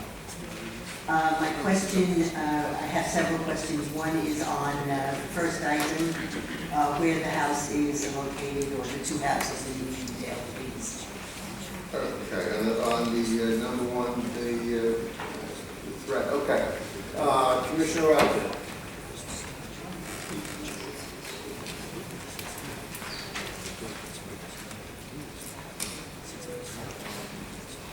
Good morning, Supervisor, members of the Town Board. The two locations are 1022 Jerusalem Avenue in Uniondale. That was an open and abandoned one-family dwelling and detached garage. And the second was 1029 Smith Street for an open and abandoned one-family dwelling. Thank you. I'm asking also that you keep an eye on 754 Henry Street, because that had a square sign, you know, with the X on it, the red sign, that it was not to be entered. There has been work been done on it, and I know that sometimes speculators fix up houses and rent them out that they don't own. So I'm hoping that you'll keep an eye on it and check it out, please. 754 Henry Street. What was it? 754? Henry Street. On the bond issue, number 24. Okay. So I know that this. Let me just get it. Okay, number 24, issuance of $350,000 in serious bonds. Got it. And so you have several bond resolutions, and only one of them requires a permissive referendum. Could you explain? Sure. Mr. Conroy, you want to go through that for us? Where are you, Mr. Conroy? There we go. Come on forward if you would. This is our town controller. Only one item. Only one item. Supervisor, regarding. Yeah, then you lost the loss. I need him to speak. This is I need, controller, if you would sit down so that the sign language interpreter can hear you. Yeah, just I need that. And the audience. Thank you, Mr. Conroy. Thank you, Supervisor. Members of the board, as it refers to permissive referendum, I would like to refer to our town attorney to explain the need for that. There are some outlays that we raise bonds for that under state law require a permissive referendum. Some bond outlays do not. That's why you see a difference. The specific items that say subject to permissive referendum is because state law, the public finance law requires it. Now, is that based on the amount? No, it is based on the use of the funds. Thank you. On the item number 29, Sunstream Partnership. Okay, what we are doing is we are entering into a agreement with South Nassau Community Hospital at no cost to taxpayers to provide sunscreen dispenser stations, kiosks at all of our town beaches, so that perchance if someone comes to the beach that day and has forgotten their sunscreen, runs out of it while they're there, that sunscreen will be available for everyone. It's a preventative measure to help people protect themselves from skin cancer. That's very impressive, my compliments. Thank you. On item number 36, 37, 37. marriage officers. Yes, well, from time to time, under New York State law, town clerk and other designated representatives have the ability to perform wedding ceremonies. And from time to time, we add people or remove people as circumstances may necessitate. Thank you. I think that's it. Thank you for your... Thank you, Mr. Beck.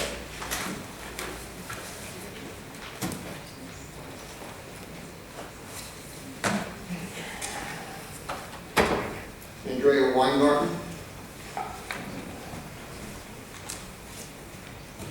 Good morning, also good afternoon. Good afternoon. How are you? My name is Andrea Weinberg. I've lived in the town of Hempstead for 32 years, ever since I got married, and I've been working for the town, first part-time and then full-time, for 16 years. Oh, your address for the record, ma'am, I'm sorry, please. My address is 16 Annette Avenue, Merrick, New York. Thank you. The Greek church.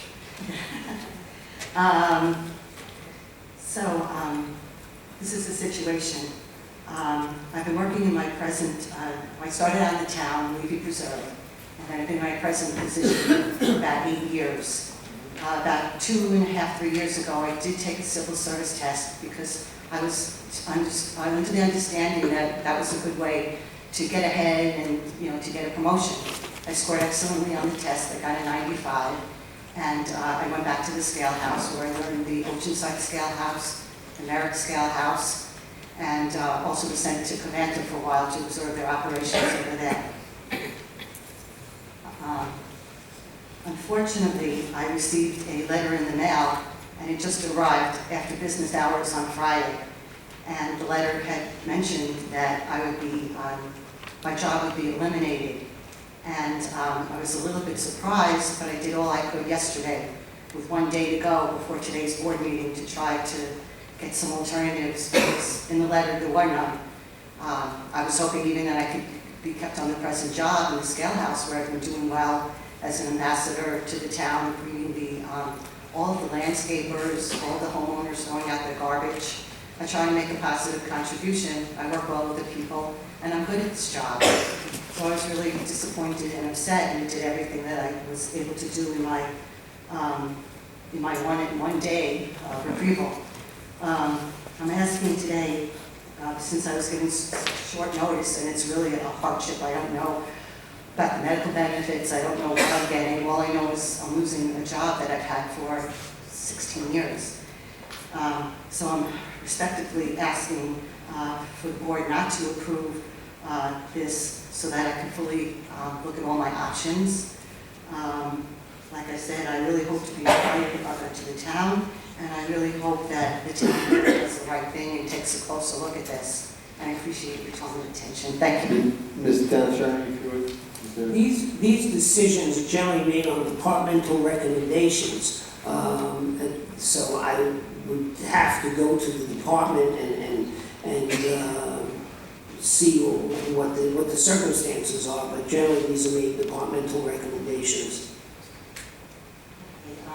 My point is, I was given no options, just a full termination. So that's number one. And number two, the timing of just having one business day to even check into anything is really a hardship for me and my family.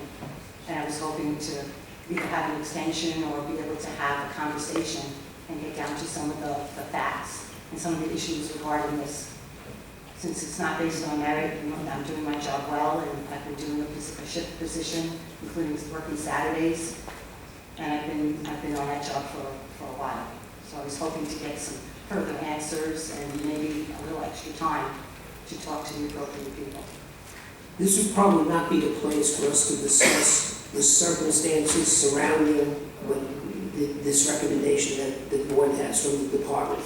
So the best thing that I can say to you is that we will look into talk to the department and see whether or not someone there will discuss it with you. If not, we'll move it back to you. Once again, these are departmental recommendations. Okay, thank you very much, Mr. Weingarten. Diane Madden?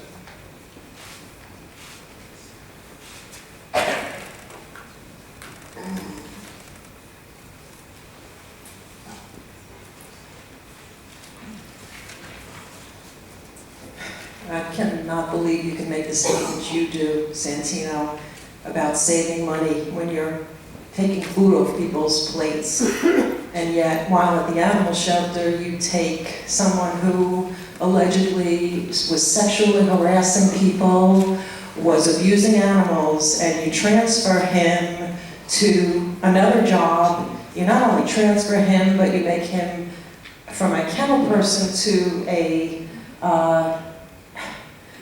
labor crew chief, giving him power to have control over other employees while you take away a job that I'm sure that woman is dependent on.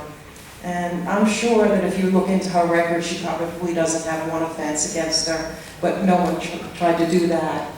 Departmental request, what is that, Mr. Ra? Who is that? Is that a commissioner? Is that your chief of staff? That's a pretty general statement. Well, the recommendations come from the department. It could be the commissioner, the department head, it could be a deputy. It comes from the department. Well, don't you think someone should have to be identified who is taking away someone's job that they've had? These are the cutbacks that are on the mailers that we pay for.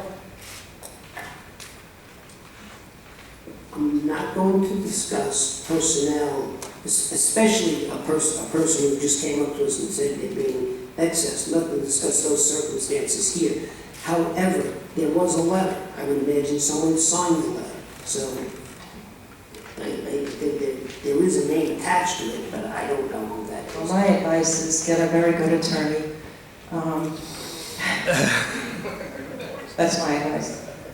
I wanted to really talk about that transfer from the animal shelter. It's about 15 months late. Supervisor Santino took lawsuits and it took an audit to move someone that has harassed and mishandled animals all this time. Item number 43. Why is it that, because this is kind of two-sided, it's a victory to have him away from the animals and away from the cushy life he had at the animal shelter. They were kind of taking over for the Beauvays, having separate, trailers and lunch times and things like that. And I understand you have your behaviorist that is using her $60 an hour, $109,000 salary to go out and pick up everybody's lunches at the animal shelter. But I can't blame her because she was honest with the board and she said she wanted this job to gain knowledge in animal behavior. By the way, there's still no programs, there's still no buddy classes, there's still no kennel enrichment. I have a question because we've been trying to get for many, many months now the footage out of the behavior trailer. Is there a security camera, surveillance camera inside? Mr. Denning has quoted that there is a camera in there. Is that true? I don't know the answer to that question. Can you find out? I can ask the question. Okay. And as far as OSA, I'm wondering why that dog was, putting aside the fact that he was taken off his own property and killed the next day, why was he brought to the Farmingdale contracted vet and not to the Valley Stream? The board just approved the payment for Valley Stream. Why was that dog taken so far away from his home to an outside vet? I don't know the answer to that. Can you find out the answer to that? I'm trying. Okay.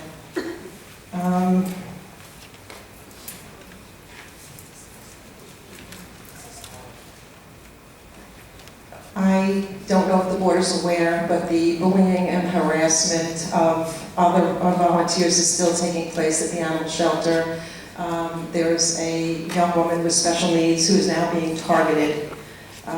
This was told to Mr. Denning, but but as usual, Mr. Denning has not taken any action. The code of conduct, Is this on an item on the calendar? no, not at the moment. No, then it's not germane at the moment. Okay, I do have a slip-in for, We're not at that part of the meeting yet. okay, very good, thank you.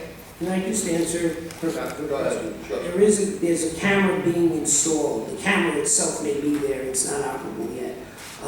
And on the other thing, why was the dog taken to where they were taken to? The circumstance, the medical condition was better treated in the farming mill location than the other location. The dog was put down within hours. This is a specialty now. That is the answer. But, you know, they don't know they're gonna put the dog down while they're rushing it to the vet.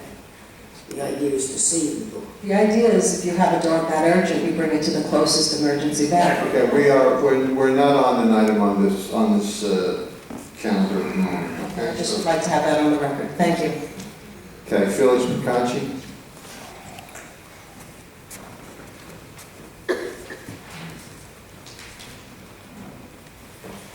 Felix Picacci, 1165 Bond Street, Franklin Square, New York. On case 7, the personnel issues, how does one go from a kennel worker who I imagine cleans the kennels and takes care of the dogs and cats to a crew chief in a traffic department? I really never got that kind of promotion opportunities in my job career. And I never saw anyone else get that kind of opportunity, so how does that happen? A crew chief, not just an entry level, a crew chief. Once again, if there is an opportunity for someone to move up in-house, and there is a candidate for an opening, it's based on departmental recommendations. A crew chief. A crew chief. I'm a kennel worker one day and I'm a crew chief the next day. That's, doesn't that sound stupid to most people here? Can anyone stand up and defend that? Okay, that's it. On the bond resolutions, I would like you to pause on all of them and think it over because I know there's more coming down the pike if history repeats itself. You need to look at what equipment you're buying. I mean, you don't detail this out in any specific terms in these resolutions, but for the last 3 years, they've been fixing the same potholes up the block from me, and the guys with the salt trucks, which I contacted your office several times, they sleep around the corner from me, they do nothing, they pass over the same potholes. Commissioner Toscano wrote me 6 years ago saying that they look for potholes and debris in the street. That's why these trucks patrol around the town. They don't really do anything except waste a lot of gas and time. When you look at these bond resolutions again, I would like you to look at equipment that would allow them to properly fix potholes. I see you have a lot of road improvement here. Sometimes potholes need to be fixed properly because when you just put asphalt on it, they pop right out when the plows come the next year. And so you really need to look at your bond resolutions. They did a good job. Tulip Avenue in Lexington, they did a great job. They had 3 guys there, they put a proper patch there like 4 years ago. It's still there, hasn't cracked.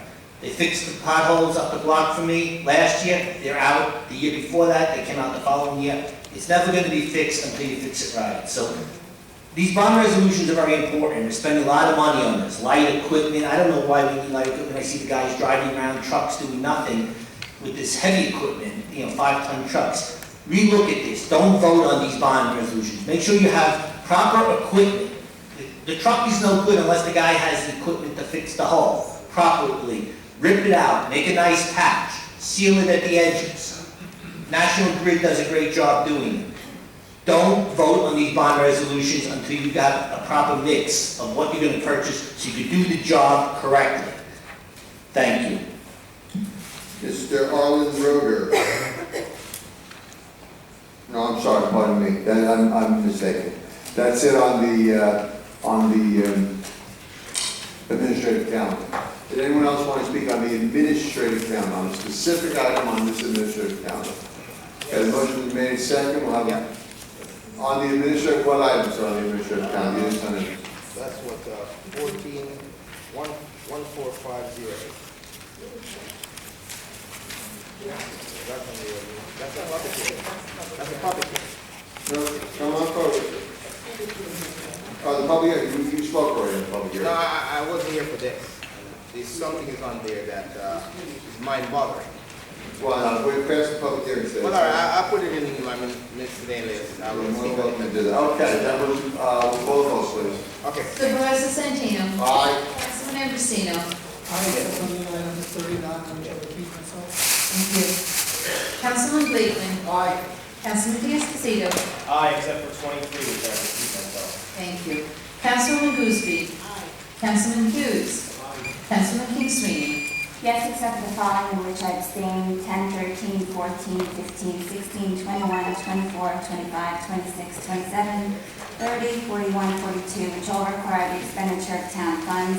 You may recall that I abstained during the last town board and requested that we take a pause to confirm that there are no conflicts of interest and that all necessary safeguards are in place. To date, I'm not aware of any such measures being undertaken. I'm particularly saddened by this in light of item 21, which is part of the Grand Avenue RFP process. I remain fully committed to development involvement.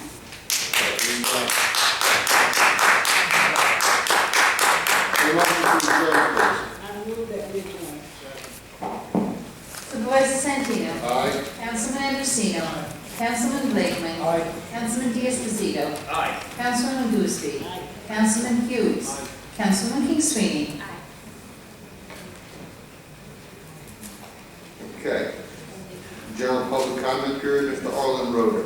Mr. Roder. Miriam Craig.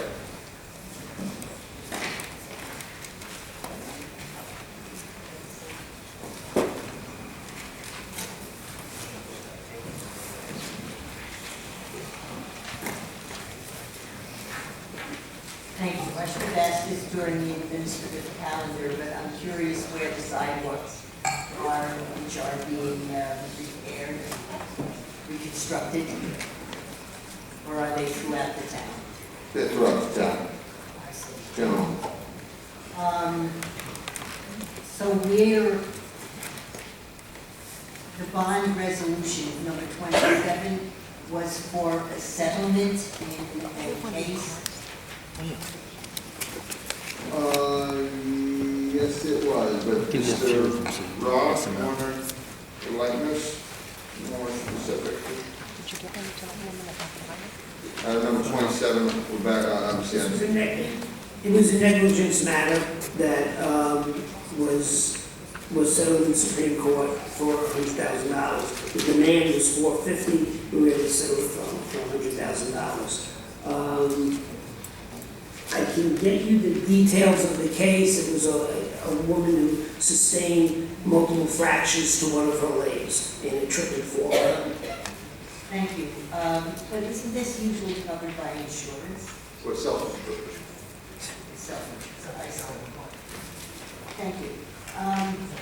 I heard chimes, and they seem to come from our clock. Is that? Yes, we have chimes. Oh, you have chimes? So in addition to lights, we have chimes. Right. Decision calendar, did you reach a decision? I was unable to come to the last board meeting, reach a decision on the Holly Patterson issue. No.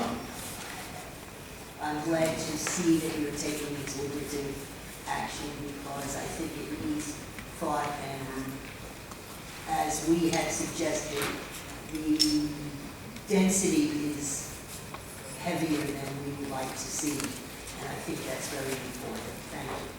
Good. Patrick Nicolosi.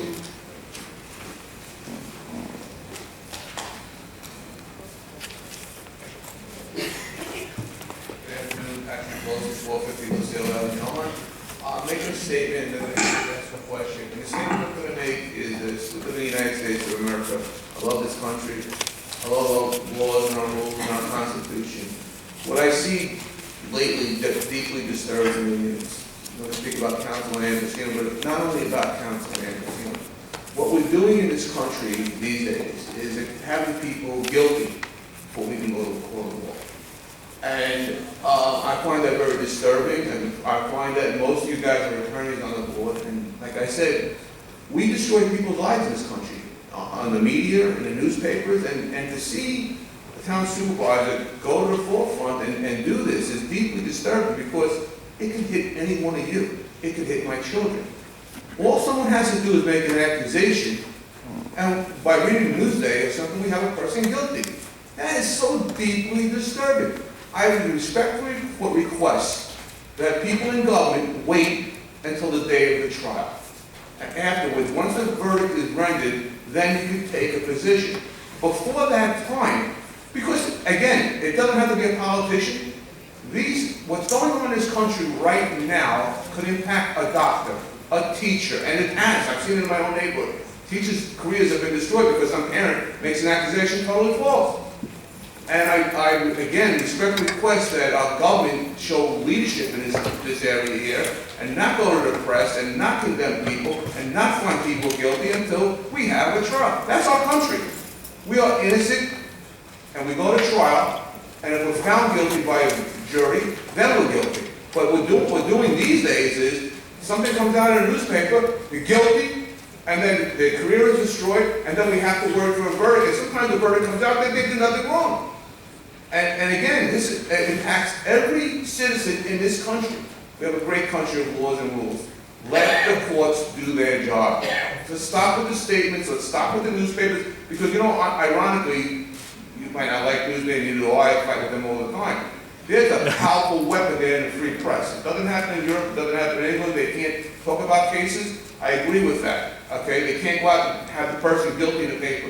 There's a procedure, and I would hope that we follow the procedure in this country as well. It's so important for my family, for me. Accusations can destroy people's lives and careers.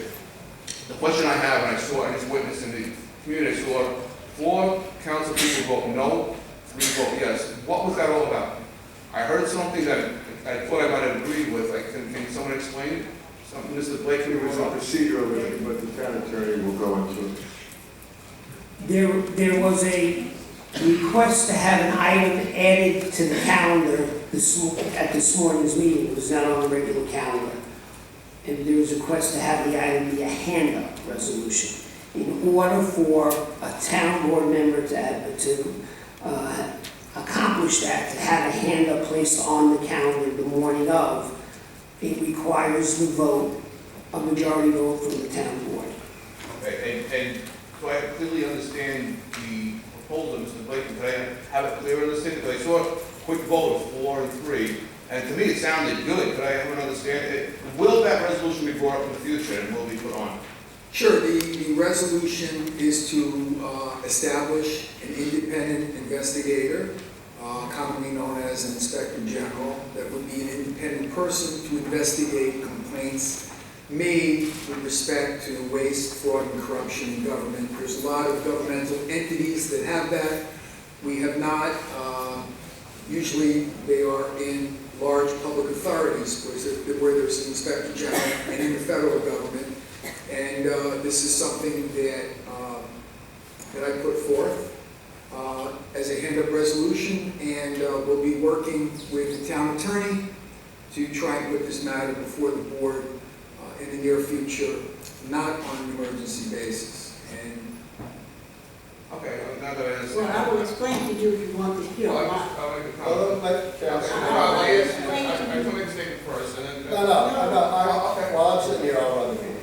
Councilwoman, senior councilwoman. First of all, I just saw his resolution this morning. I did not have time to really go through some of the things I saw in there I did not like. I do not appreciate someone giving me something to vote on the morning of the meeting. I should have had that last week if we were going to do this, Councilman Blake. When you've been in government for quite some time, and I'm sure that you know that was incorrect. You don't do that. Something that's I'm not here to fight. No, excuse me. I'm here to ask a question. Mr. Nicolosi. I don't want to fight. No, I have to. Mr. Nicholas, I really don't care what you want. Councilwoman Gooseby has the floor, so please move forward. Please be quiet while she speaks. I have a right to say what I have a right to say why I did not, I voted no. Mr. Nicolosi, please maintain good order and let Councilwoman Gooseby speak. Please be courteous if you know how. Please, because you have your time. The clock is not running. The clock is not running. She has the right to speak. Are you going to shout over me? She has the right to speak. I voted no. And I'm telling you why I did not. Mr. Nicolosi, do you know how to be respectful at all? Please listen to her, and then you can say whatever you want in your remaining time. You know, if I vote, I'm voting for all the constituents, certainly ones that live in my district, and as well as the council in the entire county. So whatever I vote for, I'm going to make sure it's correct. Just as this councilwoman votes what she doesn't feel is right. I vote for I know is right. I do my research. I have an attorney who does it for me. You know, he helps me with it. I'm not an attorney. He's an attorney, so he knows that was not right. I'm really disappointed in you. So that's why I voted no. And I'm not fighting with him. I'm just letting him know it was an insult to me. Well, Okay, Senior Councilwoman, I just want to say that I look forward to working with you in the future on a resolution that you and I and the members of the town board can agree upon. Okay, Mr. Nicolosi. Thank you. And since I didn't ask, because she doesn't represent me, Mr. Blakeman and I haven't seen you do it. I agree with your efforts. We ought to laud this township in America, and I hope we can come up with that, the general that you're talking about. I think corruption is an important fact, and we should know where our money is going. And I thank you for representing me, and I thank you, Ms. Hempstead, for representing me. I guess the people that represent you, I didn't ask you why you voted no. It didn't matter to me. You're representing your people. I'm asking my two council people their vote, which was yes. And I agree with you. Thank you again.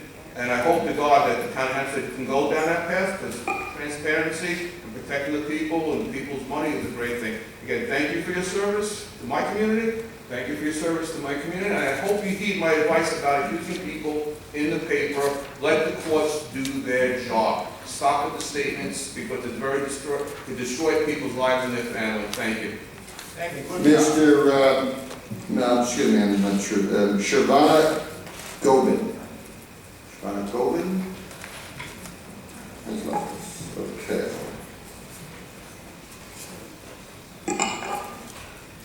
Lucille Defina?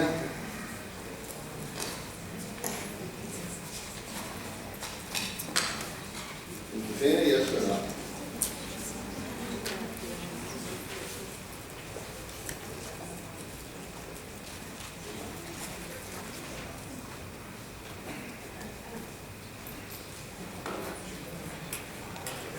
There's really not too much I'd like to speak about today, other than this last demonstration of hiring someone to look at corruption. I don't completely understand that.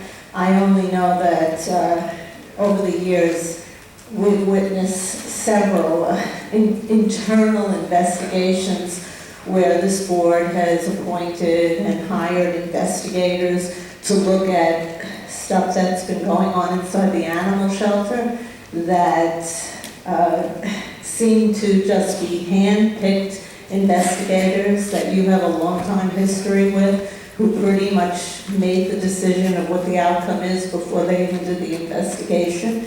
And none of these investigations ever became transparent, and no outcomes were ever revealed. And nothing has ever changed. Everything continues to go on. People are hired in the animal shelter that have no training. There is still no evaluations. There is still nothing being done professionally for these animals. And the only thing that has changed for me in the past 6-7 months is I am now being obstructed to getting many FOIL documents that I used to get with no problem at all. So I'm wondering, why you can sit there and say that this board continues to be transparent, where all it has done for me is worse and worse. Your FOIL documents are like pulling teeth, And I have many issues going on right now that people don't want me to see the euthanasia records. I've seen them for the past 4 to 5 years without any problems or obstructions, and now suddenly I'm being charged for them. I am not getting them. I go to pick them up, the wrong records are attached. It's a game. And I think it's disgusting that this is our town board and this is the way our local government behaves. Diane Madden? Very good.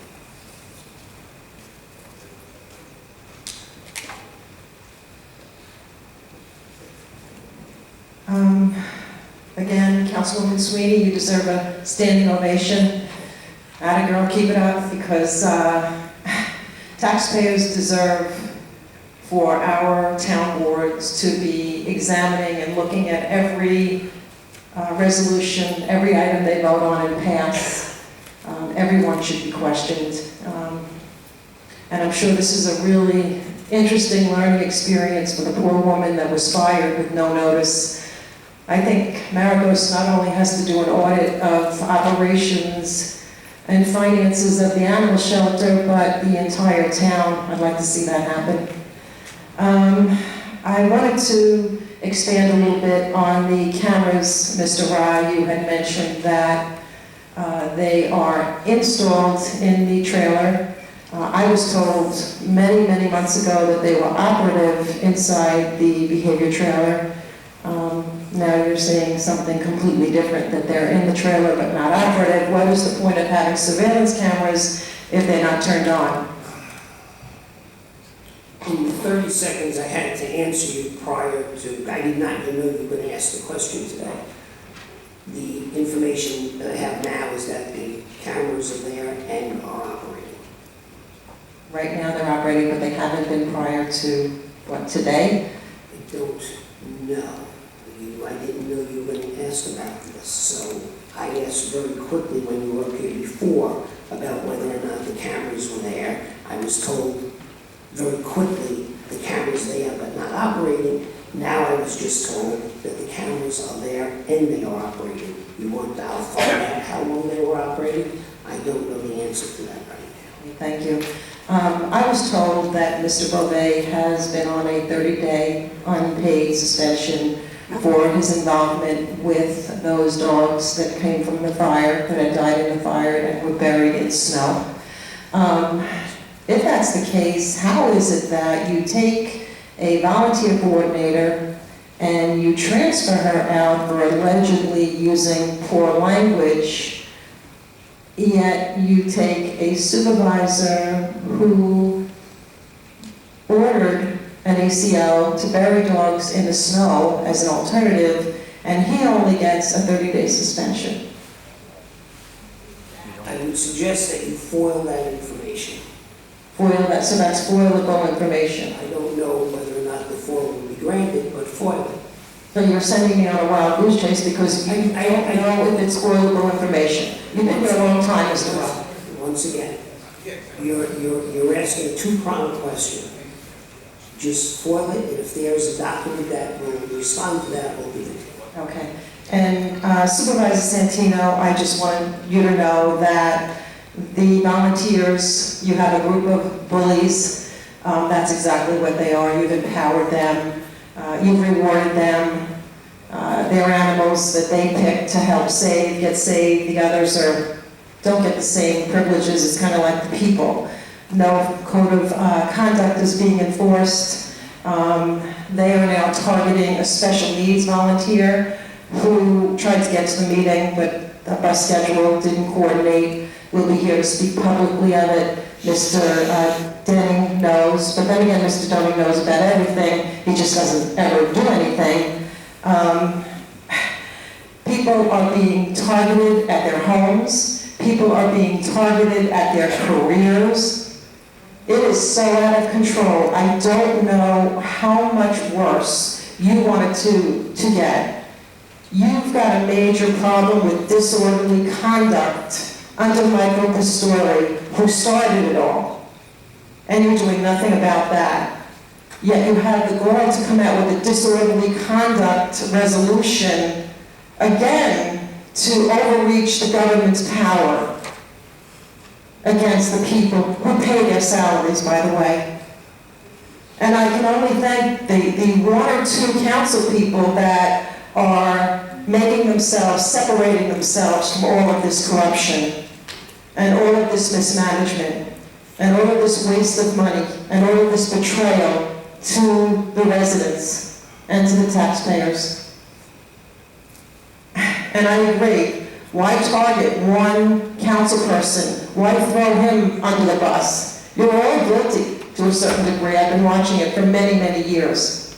And everyone should be taking the same position that Councilwoman Sweeney is. Everyone should be second-guessing these resolutions, these promotions, while you're firing people that need to feed their families and pay their taxes, all while they get mailers that they are paying for, where Supervisor Santino brags about how much he's cutting.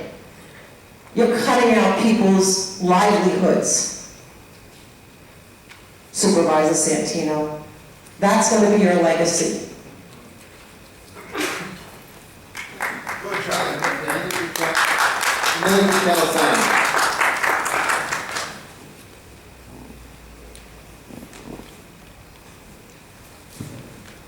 Hello.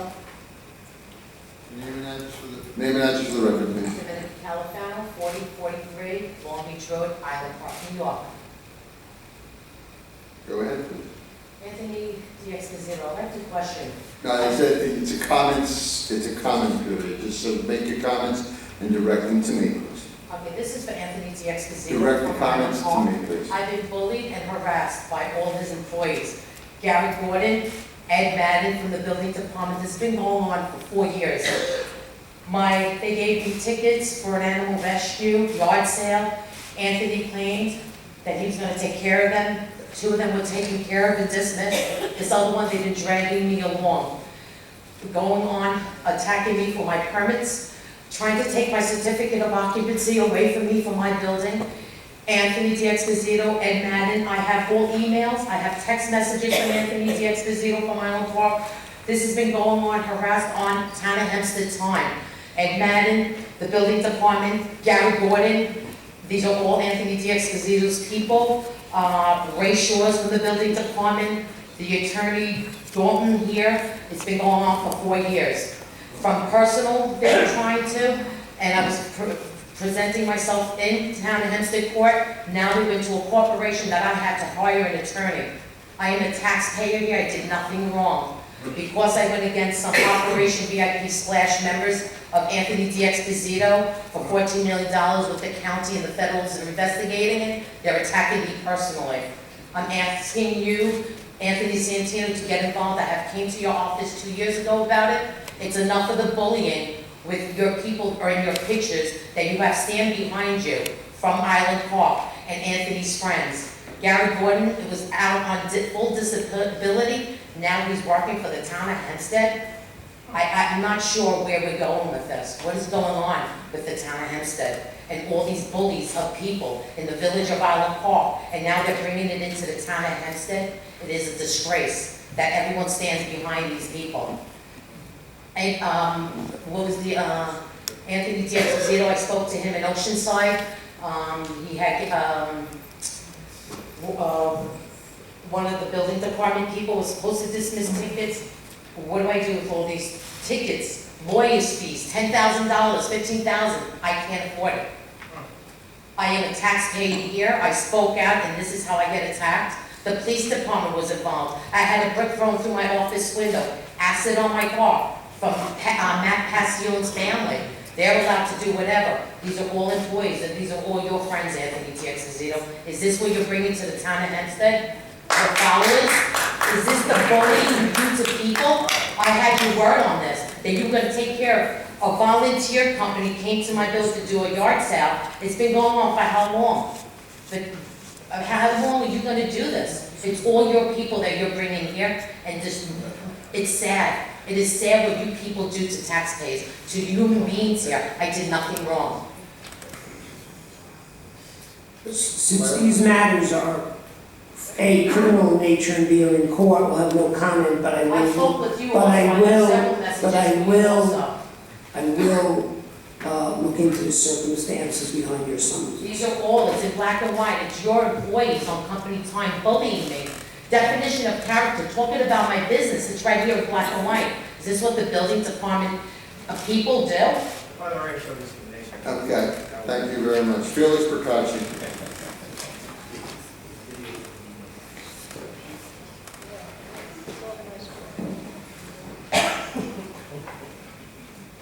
I just want to bring up, in October 2014, we had an urgent resolution to vote on sanitary District 6 parking lot purchase, even though the contract included the purchase of the Cherry Valley ball fields, and you, the board, knew for many months beforehand that they were linked together, yet you brought it up as an urgent resolution. So the fact that you can't handle urgent resolutions, you handle them when you want to handle them.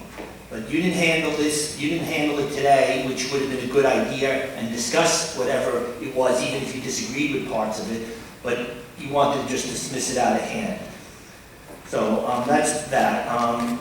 Erin King Sweeney should get the front page of Newsday tomorrow, not piece of press like she was last time. They pushed the story into another story. Why did Newsday do that? I don't know, but it's never happened in the town of Hempstead. 6.5 years I've been here. She should get an award, a trophy. We should have a ceremony at the next meeting. It's really an important thing. On the issue of bonding, my Cherry Valley ball fields, which I just mentioned, a ban was put through in December 2014, $3.6 million. The cost of the land was $3.2 million. I foiled some information regarding the expenses. Landscaping material, $8,000. Purchase of 2 backstops, $21,600, and that's it. The total spent was roughly $30,000. There's a remaining amount of $370,000 that I can't identify where it went. There's supposed to be lighting done. As far as I know, it hasn't been done. Where's the money? You can stop the clock. You're not stopping the clock. Go ahead. I'm asking a question. Go ahead. Okay. In a recent mailing, the town wrote another positive bump granted by Moody's Investor Services in February of this year. In the same report, Moody's also downgraded the town's credit rating in this report. Why did the town include this fact in its mailing? Why they included only one part about the outlook and they didn't include the downgrade? And I guess I shouldn't expect an answer from that, because isn't it propaganda when you don't tell the truth? Not information, people saying, oh, the town needs to provide information to the residents. And I agree, they should. But why would you put one part of the report in the mailing, but you wouldn't put the other part? It's propaganda when you leave facts out. The town recently claimed a surplus for 2016. Have the results of this financial analysis been audited by an independent accounting firm? Yes. It has been. Can I get a copy of that audit by foiling it? You may foil the audit. Procedures for handling security camera video were provided to me. I know Mr. Rock told me that they didn't exist, and eventually I got a piece of paper, no signatures, no date, no nothing on it. So I asked, the FOIL officer for, the metadata, the date the file was created, the date last modified, the normal stuff right out of Windows Explorer. It's been 1 week. It takes about 15 seconds to obtain that data and just send it to me. Is Arthur Prim here to answer the question? Because he was notified by Marie Jerome of this issue last week on April 19th, but he hasn't responded to it. If the matter is an issue of a pending FOIL request, it'll get answered in due time. That's the problem, in due time. What's due time? It's not within the required period of the law. That's the problem. We follow the law in everything we do with you. Well, this started in January. So how can you possibly say you can't get a 20 business days since January? How many vacation days do you have? Anyway, the free air safety concern, I referred to your lawyers as not too bright. This is from the case. The resolution is presumed to be constitutional, referring to the free air resolution, is based upon legitimate concerns of public health, welfare, safety, and there is a rationality relating to harm sought to be extinguished. And that's it. All the rest of the page, they never discuss how harm is going to be imposed on the public if they have to drop 3 quarters in an air machine. You never discuss it. Mr. Dave Hanson, please.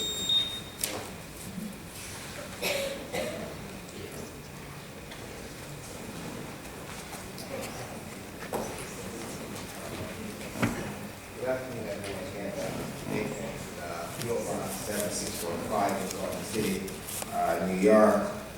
Mr. Centino, why is it that, first of all, you have your take in the minutes, why they leave when the public have a chance to be heard? Could you answer me that question, sir? It's an audio record of... It's an audio record, but we are paying taxes to pay them. Let me ask you a question. Is that job has been bid, put out for a bid? How did they obtain that contract with the town? Yes, it's bid. It's bid. So the next time they come in, want them to stay until all this hearing is finished. Well, We pay for it, taxpayer pay for it. And another thing that bothers me, I spoke to a couple of employees that work for the town, and they told me that Gooseby is holding up their raise. These are the laborers that work for us. And I want Gooseby, I want you to answer that question. No, it's not a question and answer session. Okay, well, I want you to do something about it. I want you to give these poor guys that work hard, give them the money, they deserve it. Instead of you neutralizing CAT and paying people $150,000 a year to neutralize CAT and contracting out stuff to Solar City illegally, awarding contract to illegally and not doing the proper cost. That's why I've been talking to Hunter Como on emails and on the phone in his office nonstop, and I asked him now to take over the budget. So don't think that it's them doing it. I am the one who called in these emergency meetings. I'm going to have them do the same thing we did to Nassau County. Take over the budget here, but you guys don't know how to run government. It's a shame my little son, Jace Hansen, could do a better job here. And he's in the middle school. He's in Turkle. Now I want to ask you, Santina, what about this Olive Patterson situation? What's going on with that with Berman? Olive Patterson with Berman, where are we at with that? That's a decision that's on the town board account, it's pending decision. Well, it's not going to go forward because the same way Alec Thomas gets $200 million to redo the hospital, we will get it to do Olive Patterson because my son goes to Turkle, we have a problem with traffic. My pastor was here testifying for it, shaming Bishop House. Okay, we don't want that. We will rebuild that, we keep it as a green space and make a park for the seniors. Okay? Don't want Berman to involve in any more criminal activities, because I know them from my work from the Port Authority. They used to, we have the hygiene stuff for that. So you guys now especially, I tell you something. I don't know if you know anything about government as an attorney, but I think you speak for private sector, not for government, because you know nothing about how government works. Because I can tell you one thing. Your idea here when people ask you a question, you don't even have a clue. This is a government entity. This is not a private sector where you take a boss. Okay? And I want Santino to stop appointing job for who he knows. Appoint job for their qualifications. I will go up against you anytime in the federal court. I will do pro se against you. And that's why I dismantled all of Mangana lawyer 2 years ago and have them fired. I'm about to lock up a judge right now in this court and a lawyer for corruption. Washington D.C. find them with fraud. The appellate find them with fraud. And also the credit bureau find them with fraud. It's a perfect example why our town is failing because of people like you. She's the only one I like. She's the one doing a good job. I tell you, some of you better start retiring. Because I'm telling you, Hansen about to attack because I'm buying a building right here now to get people to volunteer, and I'm telling you, I'm going to be the watchdog over Nassau County. I'm going to use the same principle that Mitch McConnell used in Kentucky to bring Kentucky financial secure, I will use it right here in the town of Hempstead and Nassau County. And I will tell you guys right now, you get a big pension. If you guys know you were involved in corruption, I'm going to tell you right now, stop, resign, and save your pension, because I'm going after pension too. The same way I put Jan Sampson in jail, scale on all of them going to jail, the same way if you guys violate the Constitution of the U.S., you guys will be facing the judgment based on the Constitution, because I'm going to have a lot of people served just now by U.S. Marshal. And believe me, it's not going to be pretty. The findings that we have is mind-boggling in this town of Hempstead and this Nassau County. Believe me, kids are leaving college. Can't stay here because of high taxes. Too much corruption. Get rid of it and save it. Who want to leave where they were born? You think my little Jaden and Jason want to leave here? You think my kids want to leave here? Look at Union Dale when Goose be talking all our crap up here. Look how nasty those streets look. Look how nasty those streets. Those streets resemble you. You understand what I'm saying? You need to do something. You understand? You need to retire and allow young kids to serve. You know, Washington D.C. was here today, in case you guys didn't know. They were here. We are watching you. Public integrity is on you. The feds is on you. Thank you so much. Wrapping up.